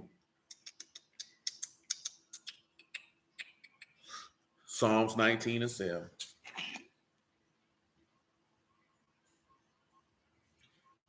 See, good brother Shaul stated something right. He said, you know, that's going to fly in the face of most bruised, right? But people on here who've been around for, you know, I don't care nothing about them, nigga. You know what I'm saying? I don't care nothing because I don't care about being accepted by a bunch of people. Dude had a video, man. He was in Miami. He talking about he ran across some Hebrew Israelites. I think it was IUIC. It sounded like that's who that was. But he ain't have them on camera. So I'm making an assumption. I don't have any fact for that. You know what I mean? But he was talking about, you know, since I'm a business person, I'm gonna be in sales, and you got to do this and you got to do that. And I had a comment on that and tell him, man, as a preacher, it's not your job to please men. It's your job to please Elohim. You know what I'm saying? Now, of course, you can make yourself into all things that you might say some. But the thing is I'm not trying to sell you nothing to the point that I got to do this and do that to kowtow to you. Because whether I say it harsh or whether I say it soft, whether I say it slow or whether I say it fast, whether I say it loud or whether I say it regular, if it ain't for your heart, it ain't for your heart. See, people think if you just say it like this, you could get more people. See, that's a wicked person. You know what I'm talking about? Because it don't matter. The word is the word. If you are Elohim, you're going to hear his word, regardless of how it's spoken. These people don't be a God. And you thinking I'm finna kowtow and catch and fetch for some ungodly people? I ain't finna do it. I ain't finna do it. We're going to give you this word and you're going to take it how it come. And if you don't like it, that's on you. It's somebody else who's going to take it and Yahuwah going to be esteemed regardless. Regardless who take it. His word being preached, Yahuwah is esteemed. Let his mighty name be esteemed every time his word bring forth. Care nothing about who don't like it. Oh, no, that's different. We talk about that. That rude in speech, when you look it up in Greek, bro, it translates to unlearned. So he was trying to, it's a different type of thing. But I get what you're talking about looking at it on the face, though. We had to deal with that because it was a wicked dude years back, kept using that to justify itself. You know what I'm saying? So we took the time one day to go through that. Psalms 19:7. The law of Yahuwah is perfect, converting the soul. The testimony of Yahuwah is sure, making wise the simple. The statutes of Yahuwah are right, rejoicing the heart. The commandment of Yahuwah is pure, enlightening the eyes. The fear of Yahuwah is clean, enduring forever. The judgments of Yahuwah are true and righteous altogether. More to be desired are they than gold, yea, than much fine gold, sweeter also than the honey and the honeycomb. Moreover, by them is your servant warned, and in keeping them there is great reward. So again, you see that the commandment of Yahuwah is pure. Do you want to desire the sincere milk of the word? A pure, and the word here is bar, bat and rod, son of Elohim. Pure, clean, sincere, clean, empty. You understand? See, a lot of people don't want that pure, clean word. Because see, it's got to clean them. It's going to wash them. You know what I'm saying? And some people like to stay dirty. You know what I'm saying? They don't want to be. Now, when you sit back and you look at that, there was another place I was finna go. I can't even remember. Give me a moment. Oh, there it was. Yahushua, son of Nun, chapter 24, verse 14. I know that ain't what I called out, but that go along with this here. Part of the conversation we had. Yeah, y'all willing to come back to mind what I called out. I can't remember right now. Yahushua, son of Nun, chapter 24, verse 14. Now, therefore, fear Yahuwah and serve him in sincerity and in truth, and put away the gods which your father served on the other side of the flood and in Israel, and serve Yahuwah. We just came there for the sincere. Sincere is tamim. You know, that's perfect. That's complete. That's with integrity. You understand? So when you sit back and you look at it, what are you? This is what I can always tell you that is, man, you got to understand what you coming for. You supposed to be coming to get the milk that you need to grow. See, little Joanne don't come to her mother's breast just for the sake of coming to the breast. She need that milk to grow. And then you know what most babies do after they feed, they sleep or they rest.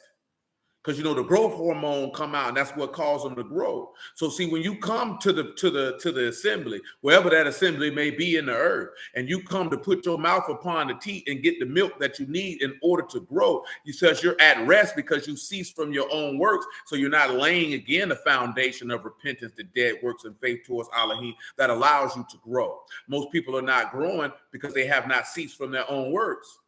So therefore, they just coming to the nipple just to come to the nipple, but they ain't getting no milk. And then God forbid, if their mama like to smoke a little dope, you know what I'm saying? Then this ain't no pure milk because it's a little mix. It's not unadulterated. You got something in there. It ain't hitting on nothing. That's some bad stuff. I said 55, man. See, Yahuwah willing, of course, the brothers got their answers for what we got to deal with. But like I said, y'all willing, I wanted to say for the Shabbat, Yahushua teaching milk and meat, because remember, we stopped on Wednesday dealing with what? John the Baptist was milk, and the bringing of Yahushua was meat, because he brought the eternal. That's why I'm trying to say that for the Sabbath. He brought the eternal judgment, the laying on of hands, the resurrection of the dead. You know what I'm talking about? The doctrine of immersions, as forth as immersing for the purpose of receiving the Ruach HaKadosh upon immersion, of which John the Baptist did not have. Because remember, the law and the prophets was until John. Now the kingdom of Shammai was preached, and everyone must be pressed into it. That's why we don't. That's why y'all notice when you come around here, we don't teach no law and prophets. That time period is gone, son. That was until John. John the Baptist has came. He has done his work and passed the baton to the son of the living Elohim, and he finished the work. You know what I'm talking about? And then he created a new, hired some new hirelings to go in and do his labor. You know what I'm talking about? So we ain't dealing with that. We're dealing with the work of the husbandman. You know what I'm talking about? See, that's a whole nother conversation in itself. Because you know the word husband comes from husbandman or husbandry. And a lot of men don't want to be husbandmen. You know, and to be a husbandman, that's a labor. That's a job. You know what I'm talking about? But we might deal with that in the future. That's a job. It's a particular thing that a husbandman does. You know what I'm talking about? And Yahushua did the very works of a husbandman in the literal sense. You know what I'm saying? If you don't know what a husbandman is, man, look it up. If you don't know what husbandry is, look it up. You know what I'm saying? You who will be merciful, we'll deal with that matter soon enough. You know what I'm talking about? But that's a job. That's why they use that term. Husband just don't come from, oh, that's somebody's husband. No, that's an agricultural term. It's a literal job description. And usually a man who was in husbandry and a husbandman owned the land and planted vineyards and tilled it and dealt with it and other things of that sort. That's why that imagery is used, quite often in the text. But nevertheless, Isaiah 55:1. Ho, everyone that thirsts, come you to the waters. He that have no money, come you buy. Eat, come buy wine and milk without money, without price. And now look at this here. Look at this right here. First and foremost, I want to start with the without money and price. Y'all already know that. Without, of course, you know, is low. Lamad and Aleph. That's not, that's no. I just want y'all to give me what you would have for Lamad and Aleph in the context of that you're not coming with no kasef, which is your money. You know what I'm talking about? Your silver, your money, and no price. More focusing on the price part. Of course, price here is Nikr, that is higher reward or gain. Come get you wine and milk where you don't have to bring any reward. Don't have to bring any payment.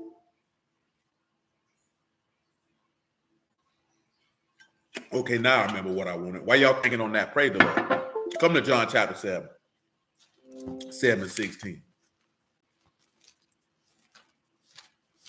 As forth as that pure and unadulterated. Thank the Lord. You can make it verse 14. John 7:14.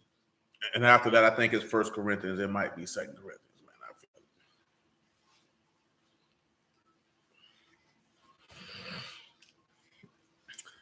John 7:14. Now, about the midst of the feast, Yahushua went up to the temple and taught. The Yahudim marveled, saying, how know this man letters, having never learned? Yahushua answered them and said, my doctrine is not mine, but his that sent me. If any man will do his will, he shall know of the doctrine, whether it be a Elohim or I speak of myself. He that speak of himself seek his own esteem. He that seek his esteem that sent him, the same is true, and there's no unrighteousness in him. See, right there, he letting you know ain't no guile. This is a pure, unadulterated, innocent doctrine. That's what he's letting you know. Let's come over here to 1 Corinthians chapter 4, man.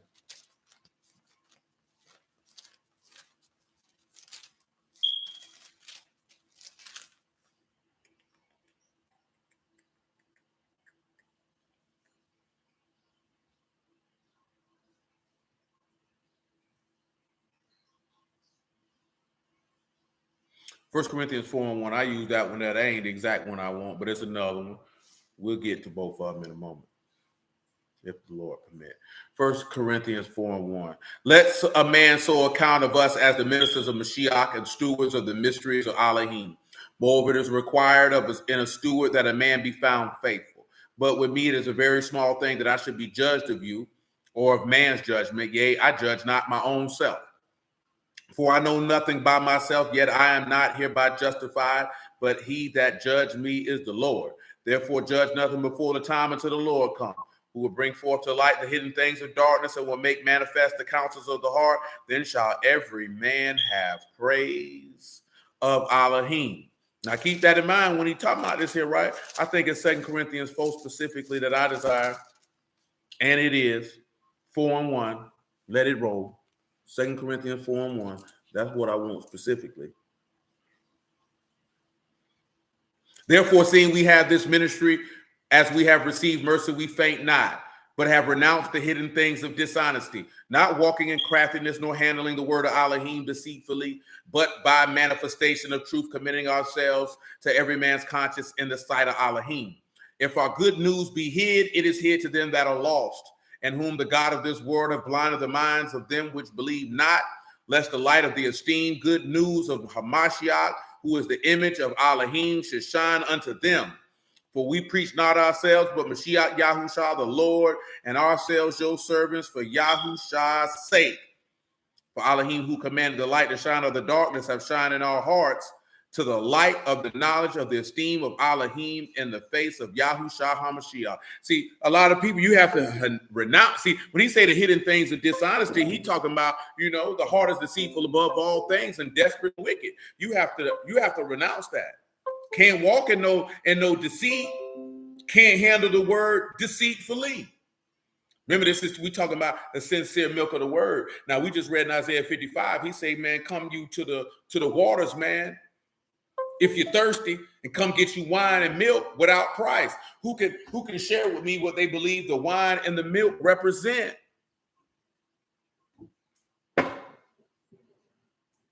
Indeed, that is factual. What do y'all believe in Isaiah 55:1? Does the wine and milk represent? This thing just ain't charging nothing. It's really grinding my gears, I can tell you that.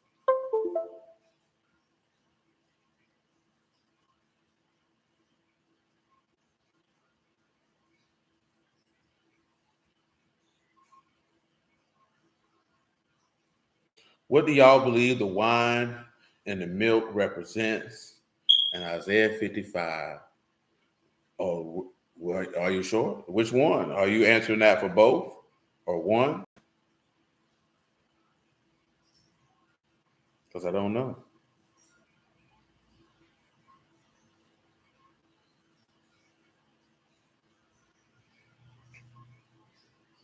Very well. Thank you, sir.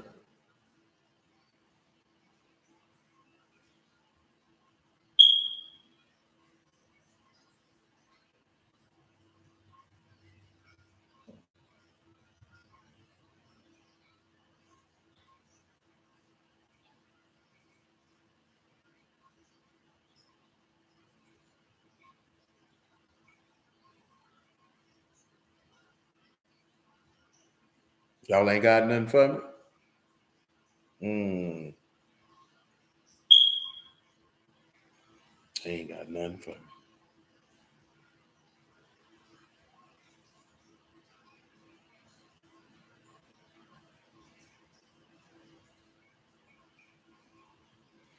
Oh, I'm still waiting.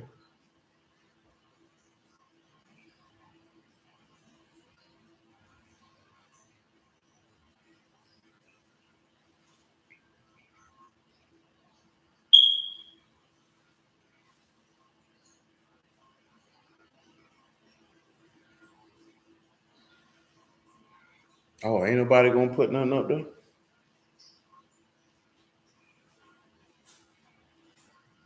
You say eternal life to which one, Mother Shrona? The wine or the milk, or are you saying that for both? Civic say the wine, the milk is the word, and the wine is the covenant.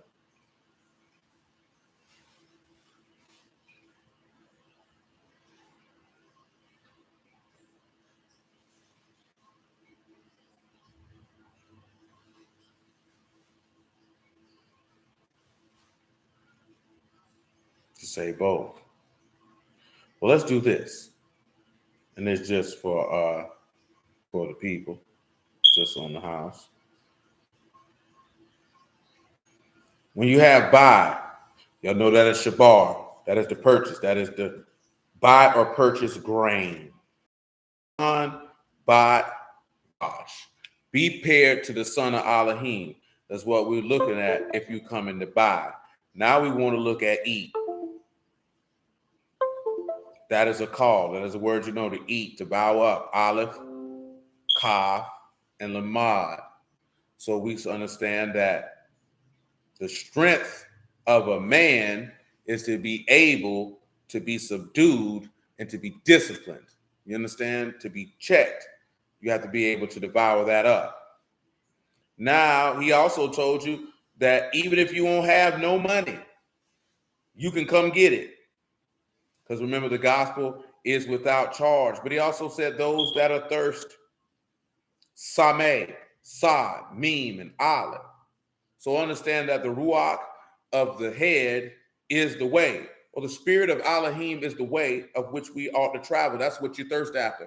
Everyone that thirsts, come unto me and drink, and out of his belly. Let's just go on and get it. Y'all know what it is. John 7:37.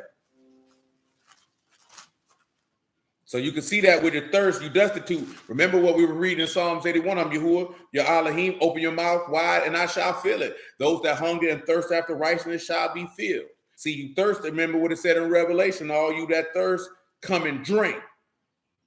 But John 7:37, in the last day, that great day of the feast, Yahushua stood and cried, saying, if any man thirst, let him come unto me and drink. He that believe on me, as the scripture has said, out of his belly shall flow rivers of living water. This spake he of the Ruach, which they that believe on him should receive, for the Ruach HaKadosh was not yet, because that Yahushua was not yet esteemed. So when we turn around and we looking at this here, right, he telling you to thirst, you thirst because you have no spirit. So he told you to come to the waters. If you would like to know what those waters is in reference, you have your Ezekiel 47, you got your Zechariah 14:9, which is taking you back to what's in Revelation 21 and 22. To understand it is the Ruach of living waters that's spoken of in the book of Revelation. Let me speak it correctly, how it is phrased. You can come back here and see it for yourself. 21, 22, and 17. The water of life. And the Ruach and the bride said, come. Let him that hear say, come. Let him as that are thirst come. And whosoever will, let him take the water of life freely. Freely. You understand? And of course, you know, he told you he the Aleph and the Tau, the beginning of the end. And he give unto him that is a thirst, a fountain of water of life freely. See, some people don't want that water of life. Some of y'all know what it's like to be really, really thirsty, and you get a nice, whether room temperature, whether hot. Because let me tell you something, even if you're thirsty, a hot bottle of water will quench your thirst regardless. You understand me? Some of you done got a nice cold bottle. You know, some people say you shouldn't drink water cold. You know, everybody had their thought process. But either way it go, some of you been thirsty. I ain't talking about no soda. I ain't talking about no juice. I ain't talking about, because truth be told, don't none of that stuff quench your thirst. You know what I'm talking about? When you're thirsty. I ain't talking about you want something to drink. I'm talking about when you're thirsty. You know what I'm talking about? See, when you're thirsty, don't nothing quench your thirst like some good old water. And if you don't drink water, I feel for your soul. And I ain't talking about on the spiritual side. I'm talking about just period. There's something got to be wrong with you. You know, if you don't like to drink water, grow up, man. You know what I'm talking about? That's little kid stuff. Who don't like drinking water? Boy, you're 33 years old. Go get you a bottle of water, man. You 25 years old. I don't like water. Boy, what you in the first grade, nigga? You want some milk? You want some juice? But drink you some water, boy. What's wrong with you? So when you look at this here, right, he telling you, man, come get you a little bit of this spirit, man. Come on down and get you some of this here. He told you to come you to the waters, man. And if you ain't got no money, don't even worry about it. Just come on through. Buy it. Eat it. And you can come and you can acquire and you can possess this without money and without price, wine and milk. You know wine is yayin, yad and noon. You know what I'm talking about? Civic got it online. Let's take a look in 1 Corinthians 5, though.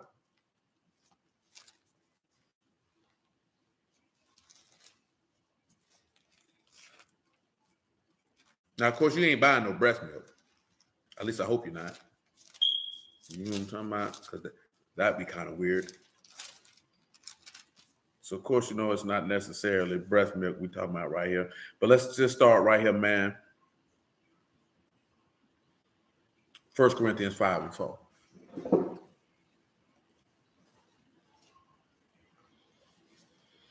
In the name of our Lord Yahushua HaMashiach, when you were gathered together in my Ruach with the power of the Lord Yahushua HaMashiach to deliver such as one to the adversary for the destruction of the flesh, that the Ruach might be saved in the day of the Lord Yahushua, your glorying is not good. Know you not that a little leaven leaven the whole lump? Purge out therefore the old leaven, that you might be a new lump, as you are unleavened, for even Mashiach, our Passover, is sacrificed for us. And let us keep the feast, not with old leaven, neither with the leaven of malice and wickedness, but with unleavened of sincerity and truth. Now let's look at sincerity in this particular passage. Now, why are we reading this? You say it looked like bread, but see, we're talking about feasting. And with that word yayin, sometimes it refers to the banqueting or the feasting. Because that's what your forefathers did. If they had a feast, they sat down and they drank wine with it. That's what they did. That's what those people did during that time. You know what I'm saying? That's why they were told not to be drunkards, because some people take that stuff and they go overboard with it. Now, of course, you have sincerity here, different word, and you have sincerity, ingenuousness, clearness, purity, actual sincerity, doing it from the heart. See, that take you back to what's in Chronicles that we always reference: a ready heart and a willing mind. A lot of people don't do stuff from the heart, and we done discussed it before. If it ain't from the heart, Yahuwah don't want it. You hiding sodas in there?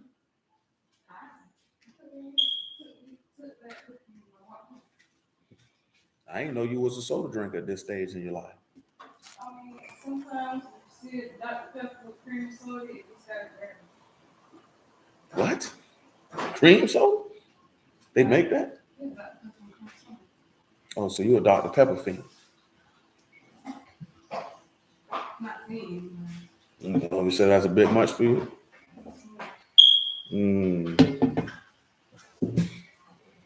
So, with that being said,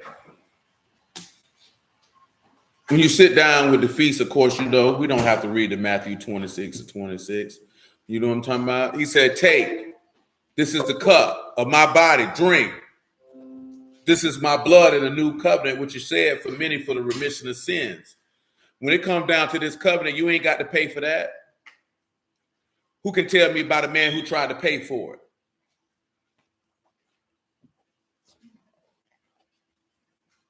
It's going to be New Testament only for that one. You ain't got to hark your mind to the Old Testament for it, I can tell you that.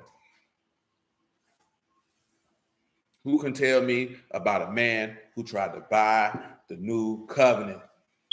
Tried to buy the wine. He wanted to buy the wine. Yes, he's got to be more specific.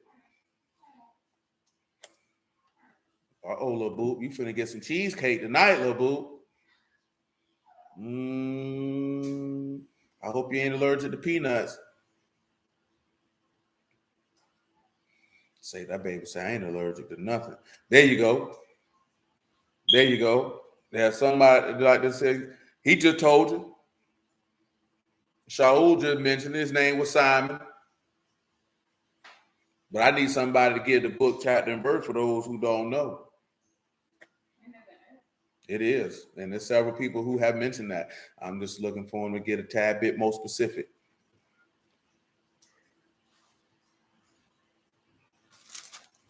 I got to go around there and tell y'all because I ain't going to read it. I can tell you that.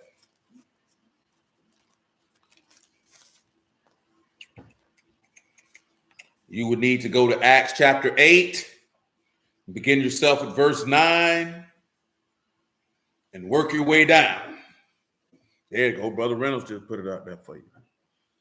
Simon thought he could buy that. That's without price. And again, that goes back to the point of with it being a sincere, it's a pure, unadulterated, unmixed gospel. Ain't nobody supposed to charge you for no covenant, man. Like this here, right? And y'all can correct me if I'm wrong, because I ain't never been in no church. But I know a lot of churches make a big deal, about being a member. You know what I'm talking about? Name on the roll, name on the books. Man, them people ain't put nobody's name in no roll or no books during them times. You know what I'm talking about? Ain't nobody talking about that. That's what Paul was talking about when he said, I'm of Apollos, I'm of Paul, I'm of Cephas. Now, what is that? I'm a part of Ebenezer Minister. That's what they do now. That's what you do now. You're doing the same thing, but you don't even realize it. You know what I'm saying? Like, it's different than somebody say, hey, where you fellowship at? Or where you go to church at, or who you congregate at. That's one thing. But when you say, oh, I'm of, no, you are Yahushua. Ain't none of y'all of me. You know what I'm saying? Because I ain't laid my life down for none of you. You know what I'm saying? Or like what Moses said, he talking about, man, why y'all taking me through this? Have I birthed this people? I ain't did none of that. Let me show you what I'm talking about. Because Moses like this here. These people driving me crazy. They're driving me crazy.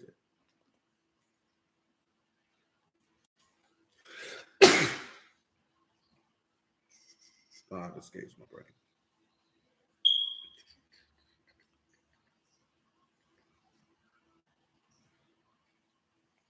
And a lot of people get caught up on that, man. You know what I'm saying? I mean, whether it's man-made incorporation or not, I'm using that as an example.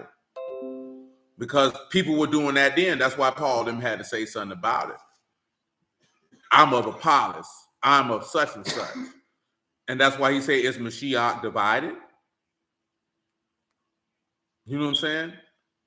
Did such and such die for you? And it's easy, and it happens because we're carnal people. You know what I'm talking about? And when you're dealing with carnal people, it's real easy for them to mentally associate with the persons or persons that are instructing them in the word and forget that you don't come from me. You know what I'm saying?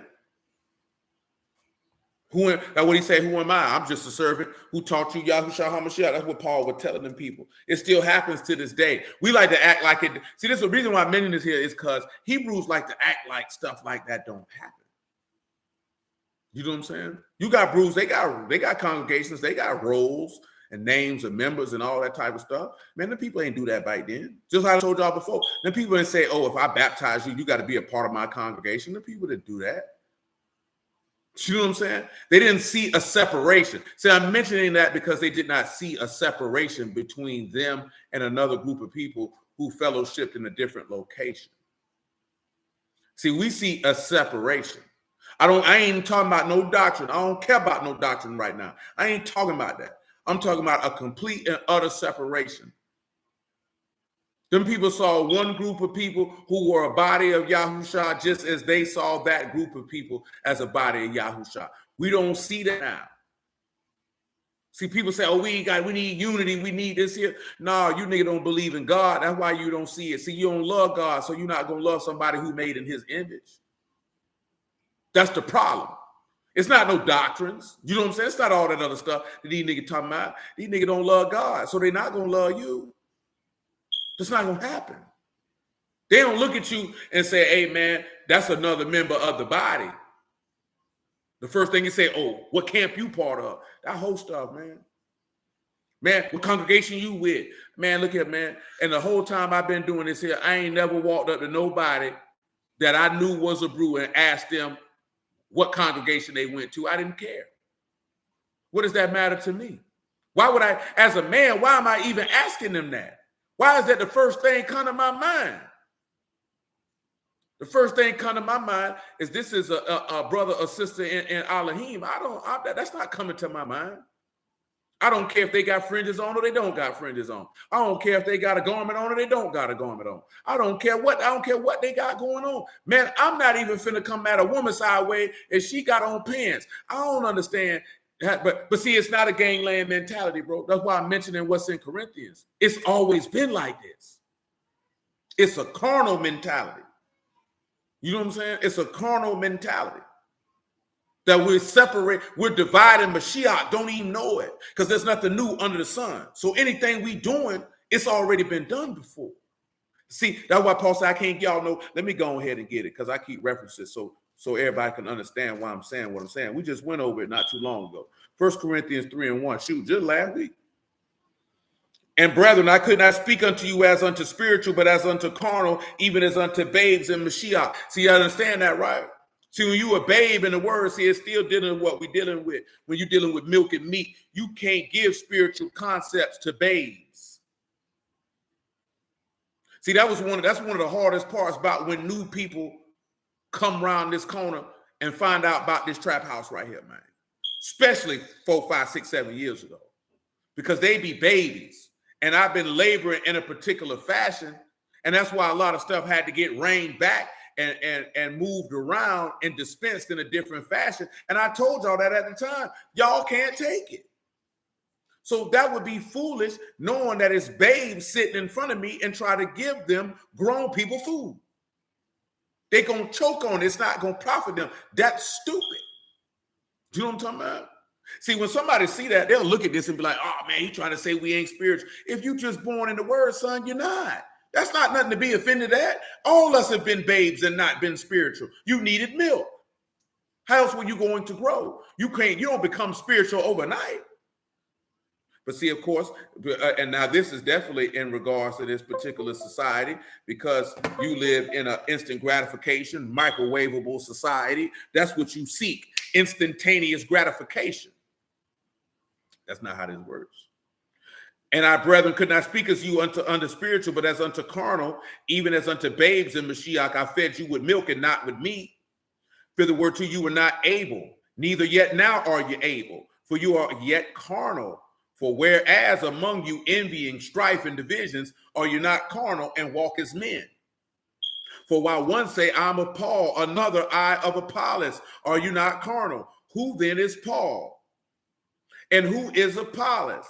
But ministers by whom you believed, or servants by whom you believed, even as the Lord hath given to every man.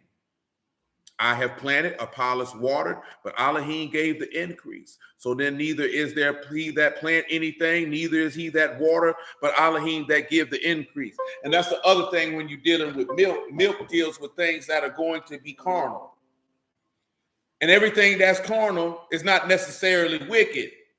You know what I'm saying? Or have you out of pocket. Remember what it said in Hebrews about the carnal ordinances opposed on you to the time of reformation. See, there's certain things contained in the law that's milk, because that's carnal. See, and I'm going to just use this here. If a brother was to come to us right now and say, well, why y'all don't wear fringes?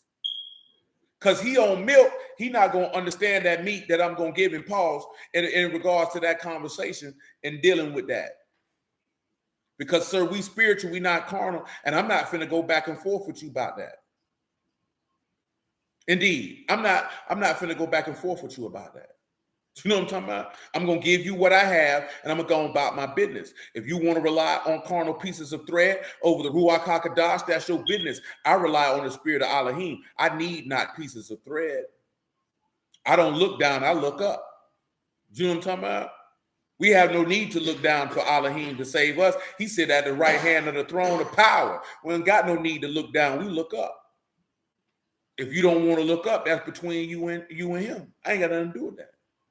You know what I'm talking about? And that's an example of that. You come to somebody about that, but it's safe for prepare. Hey, man, that's your business, bro.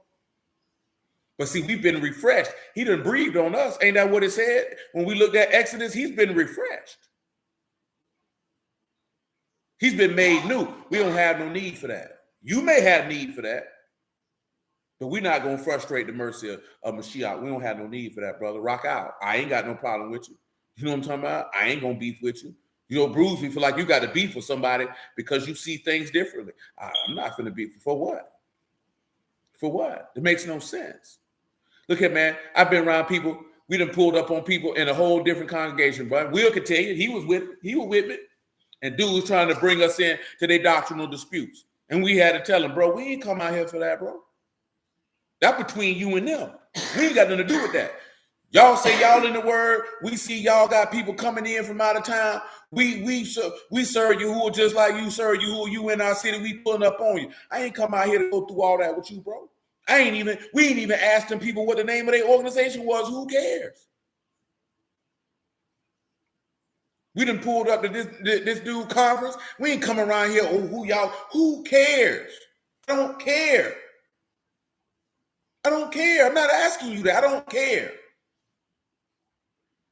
You know what I'm talking about? And so the first thing you want to come in at is you want to be able to be carnal, to be able to put these people in the classification so you can determine how you're going to deal with them. Just know you're going to hell. That ain't the heart of God. I can tell you that. They gonna show who they is in the process as you being around them. You ain't got to do all that, but you supposed to come with the love of Elohim in your heart that you're going to deal with them as Elohim going to deal with them, even if they evil. Or you're going to deal with them until they show how until the time appointed that they show you what type of individual they are, and then you move accordingly. But we come in, who you fellowship with, brother? Like, what's up? But maybe that's different because I ain't never been to church. I ain't never been a part of that, so that don't run across my mind. Okay, you serve the Lord, bro. I don't care where you go. I ain't gonna be like, oh, you go to Straightway? Oh, you in IUIC? Oh, you in ISUPK? Oh, you at Boom? You know what I'm saying? Oh, you with Rebirth? You know what I'm talking about? You with Yah Healing Ministry? I don't care who you with. You know what I'm talking about? And there's plenty more. Oh, you with Chosen Seed? Oh, you with those? I'm not asking you that. I don't care. I don't care. Who cares? You serve Yahuwah? Yeah. That's enough for me, bro. I'm not gonna ask you about who teaching you. Ask you what your doctrine is. I don't care. You know what I'm saying? Truth be told, if I was to meet some of y'all in the street, man, and I ain't know who you are, man, and you say, oh, you sir, I'm not asking you, I'm not even trying to have no doctrinal conversation with you. But how you meet somebody and you say you find out you both serve Yahuwah and y'all trying to discuss doctrine, not encouragement, not words of faith, not no wisdom, not no understanding, but doctrine. You kind of weird to me. You know what I'm saying? Because that made me think you out for a debate and an argument and not a conversation of mutually beneficial value that can be added to each other from the course of the conversation. That's weird to me. You know what I'm talking about? I'm looking at you like you a funny guy. You know what I'm talking about? Because who does that?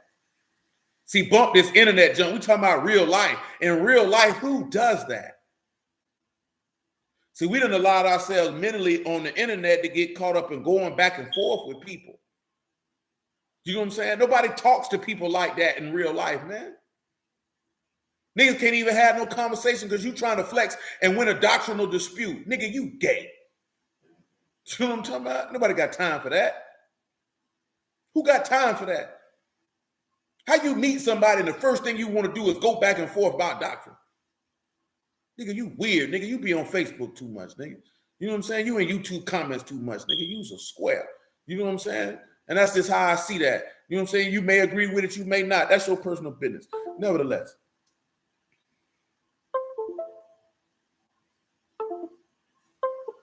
Come back to Isaiah 28, man.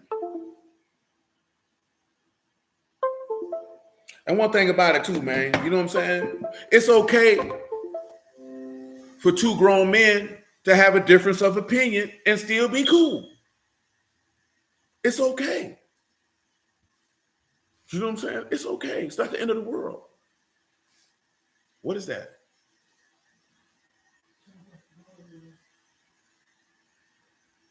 Well, check that toilet. Oh, never mind. 2089 one more time, man. I'm going to give y'all some baseline information, man. Get y'all out of here, man. It's 11 o'clock.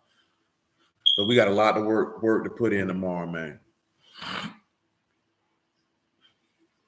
I give you verse 8. For all tables are full of vomit and filthiness, so that there's no place clean. That's what you kind of see when we say desiring the sincere milk of the word. A lot of these dudes, man, teaching the word, man, those tables are full of vomit and filthiness. You can't eat that milk. You can't drink that wine. You can't partake in that. That's bad stuff, man. Whom shall he teach knowledge? Whom shall he make to understand doctrine? Weaned from the milk, drawn from the breast. The only people who going to understand the good news are going to be people of full age. We'll establish that how the apostles were of full age when he gave them the information. When he resurrected from the dead, he weaned them from the milk and he drew them from the breast. And we'll look at that and examine that specifically, not just a reference point like we're doing now. We've kind of already read it already, but we're going to look at it specifically. You can't preach the gospel until you've been weaned off of milk. Until you've been led off. If you still needing to lay repentance from the of dead works and still learning to trust in Elohim, you still on milk.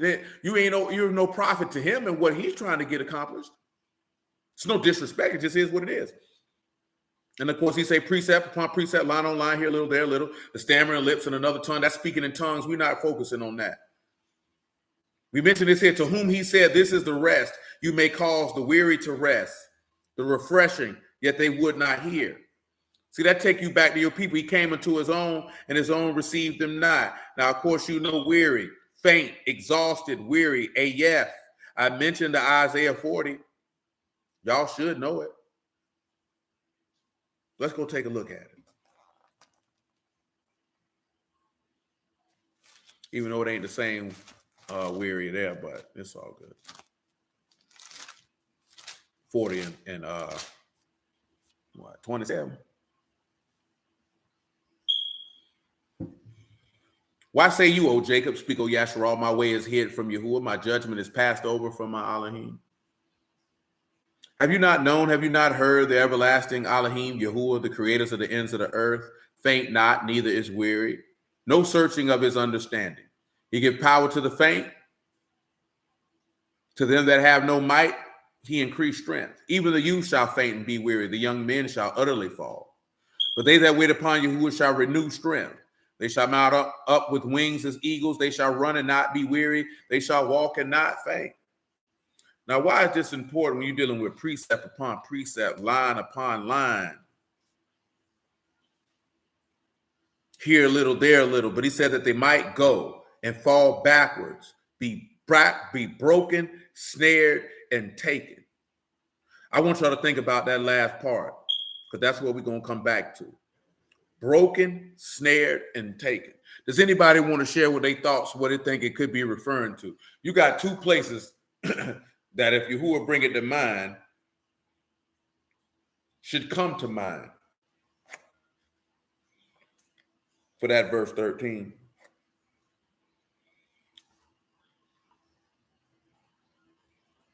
Backwards, broken, snared, taken.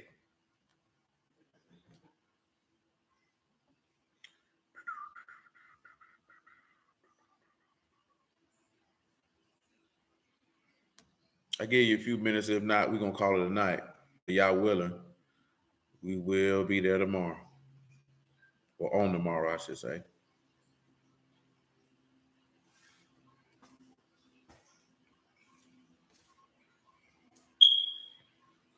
We took a little different track to set it up for tomorrow.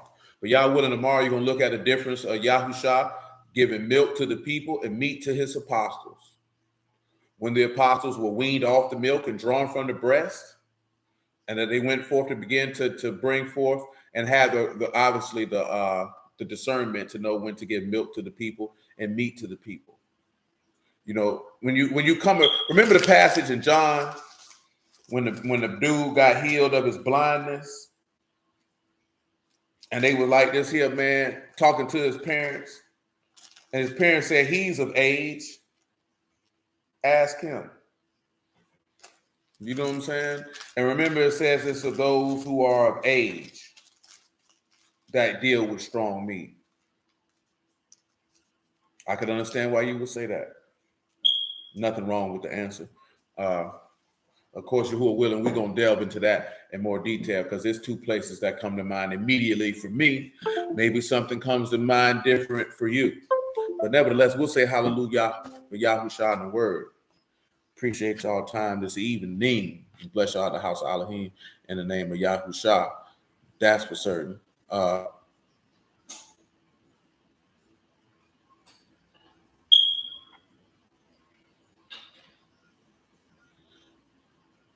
But when you're dealing with sincere milk of the word, you understand? You gotta understand that you're dealing with a pure doctrine. It's unadulterated. It's not mixed. You know what I'm saying? Any of that. And that's the teachings that's administered by Yahuwah himself. It's an unmixed doctrine. It's untainted. That's why he told you that you could come and buy it without price. You know what I'm saying? Praise the Lord. You know what I'm saying? Slow, man. So when you take a look at that and the things that's contained with that, knowing that there's a difference. Like we took the time and went through Job 14 and talked about the Sabbath part and show you that the teaching to keeping the seventh day Sabbath is milk. Showing you that Yahusha is the Sabbath and why he's the Sabbath and why he rose on the Sabbath to confirm the covenant with many in the midst of the week. That's meat, because that's a spiritual understanding. That's not for babies. You know what I'm saying? You give babies the seventh day is the Sabbath. And then you had the dudes that argue, is it a lunar Sabbath or it shouldn't be on according to the Roman calendar? All that's milk, because that's for babies. See, Bruce think trying to figure out what to argue about which day to keep the Sabbath is some type of higher spiritual understanding, and that's meat, and it's not. You're on milk. That's milk. Because how do we know that? Because you still got men running around here telling people this man rose on the Sabbath, knowing that his father didn't work on the Sabbath. So why would he? Let me just say his father, knowing that he didn't work on the Sabbath when he made the Sabbath, why would he manifest himself in the flesh and then come work on the Sabbath? Come on, man. That don't even make common sense. Why is he going to do opposite of what he's already done? That man say, my work is finished. I'm finna take my rest just like I did the first time. And then I will be refreshed. I will take my breath in order to give breath. That's meat. That's not, you can't give that to a baby. Which, truth be told, along with stirring your pure minds by way of remembrance, that's why we go back over a lot of this stuff that we done been back before, because a lot of you were babes at the time when that information was coming forth. You were not spiritually prepared to handle that type of level of information. Praise the Lord. You know what I'm saying? We weren't ready for that. You weren't ready for that information. And I knew that, but that was just the track that we was going. We were already on that road. You know what I'm saying? We've been on that road of administering this man's testimony from day one. But of course, you know, we tempered some things here and there as it was necessary. You know what I'm talking about? But that's why we'll go back and let's talk about this again. Let's go back over this again. It's important because you need to know the difference. Anything, if you're dealing with anything talking about law, you dealing with milk. That's baby stuff. Because those are kiddie instructions. You know what I'm talking about? When I say kiddie, that's child, because you give them instructions to a child. When you're talking about spiritual, when you're talking about the things of the Ruach, the deep and hidden things of the Ruach, that's meat. That's for grown people. That's for grown people. That's for people of full age. They know good and evil. They can tell, they can determine it. They can see it. Their hearts move different. Everybody ain't at that point. And you have to know the difference. So, and of course, we did this here because they say it hit my mind. You know, that's every Hebrew's favorite thing. Precept upon precept. See, you got to stack this here and stack that there. That man ain't talking about that, man. That man ain't talking about that, man. That's not what he's talking about. You know, but everybody been there, man. I told my wife that earlier. Everybody done been there. He died on the Wednesday and rose on the. Everybody done been down that road, man. Because that's what you heard. And you regurgitated it. But why did you regurgitate that? Why didn't it click in your mind that the midst of the week is referring to Passover? Why did you really think it was just the middle of the week?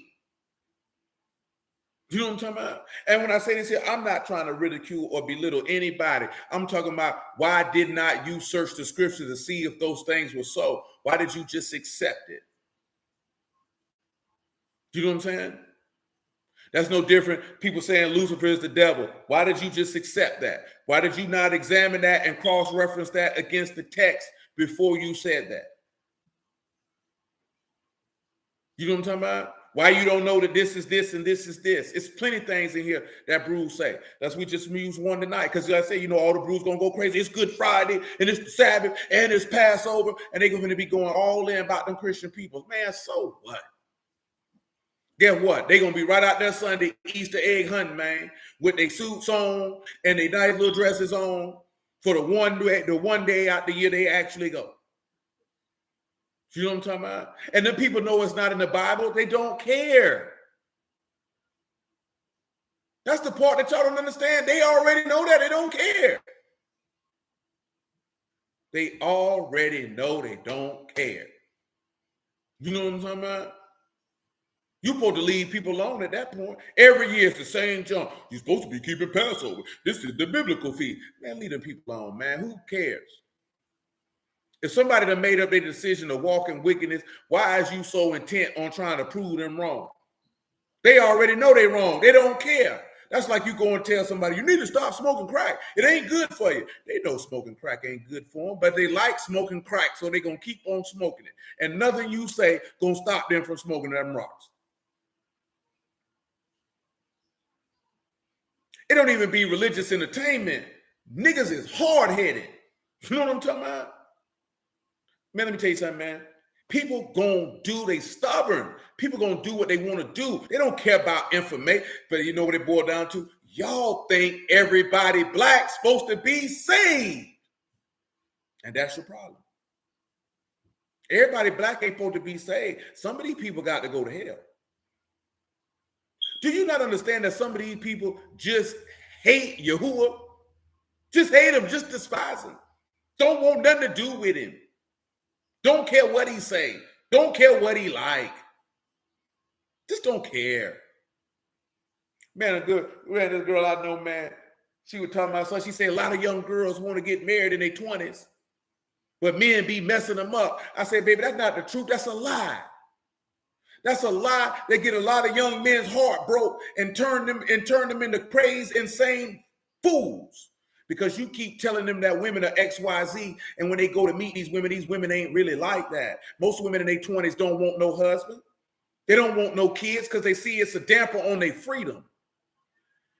They want to move around and do what they want to do. They want to play with different wee-wees. They want to do a whole bunch of stuff. They know when they get a husband and some children, they can't do that.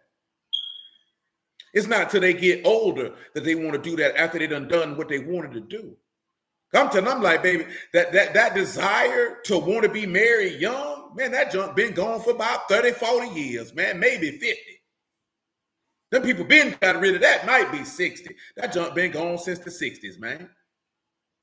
You know what I'm saying? Because by the time I got to high school, man, I say 75% of the girls I went to high school with was hard and strong. You understand me?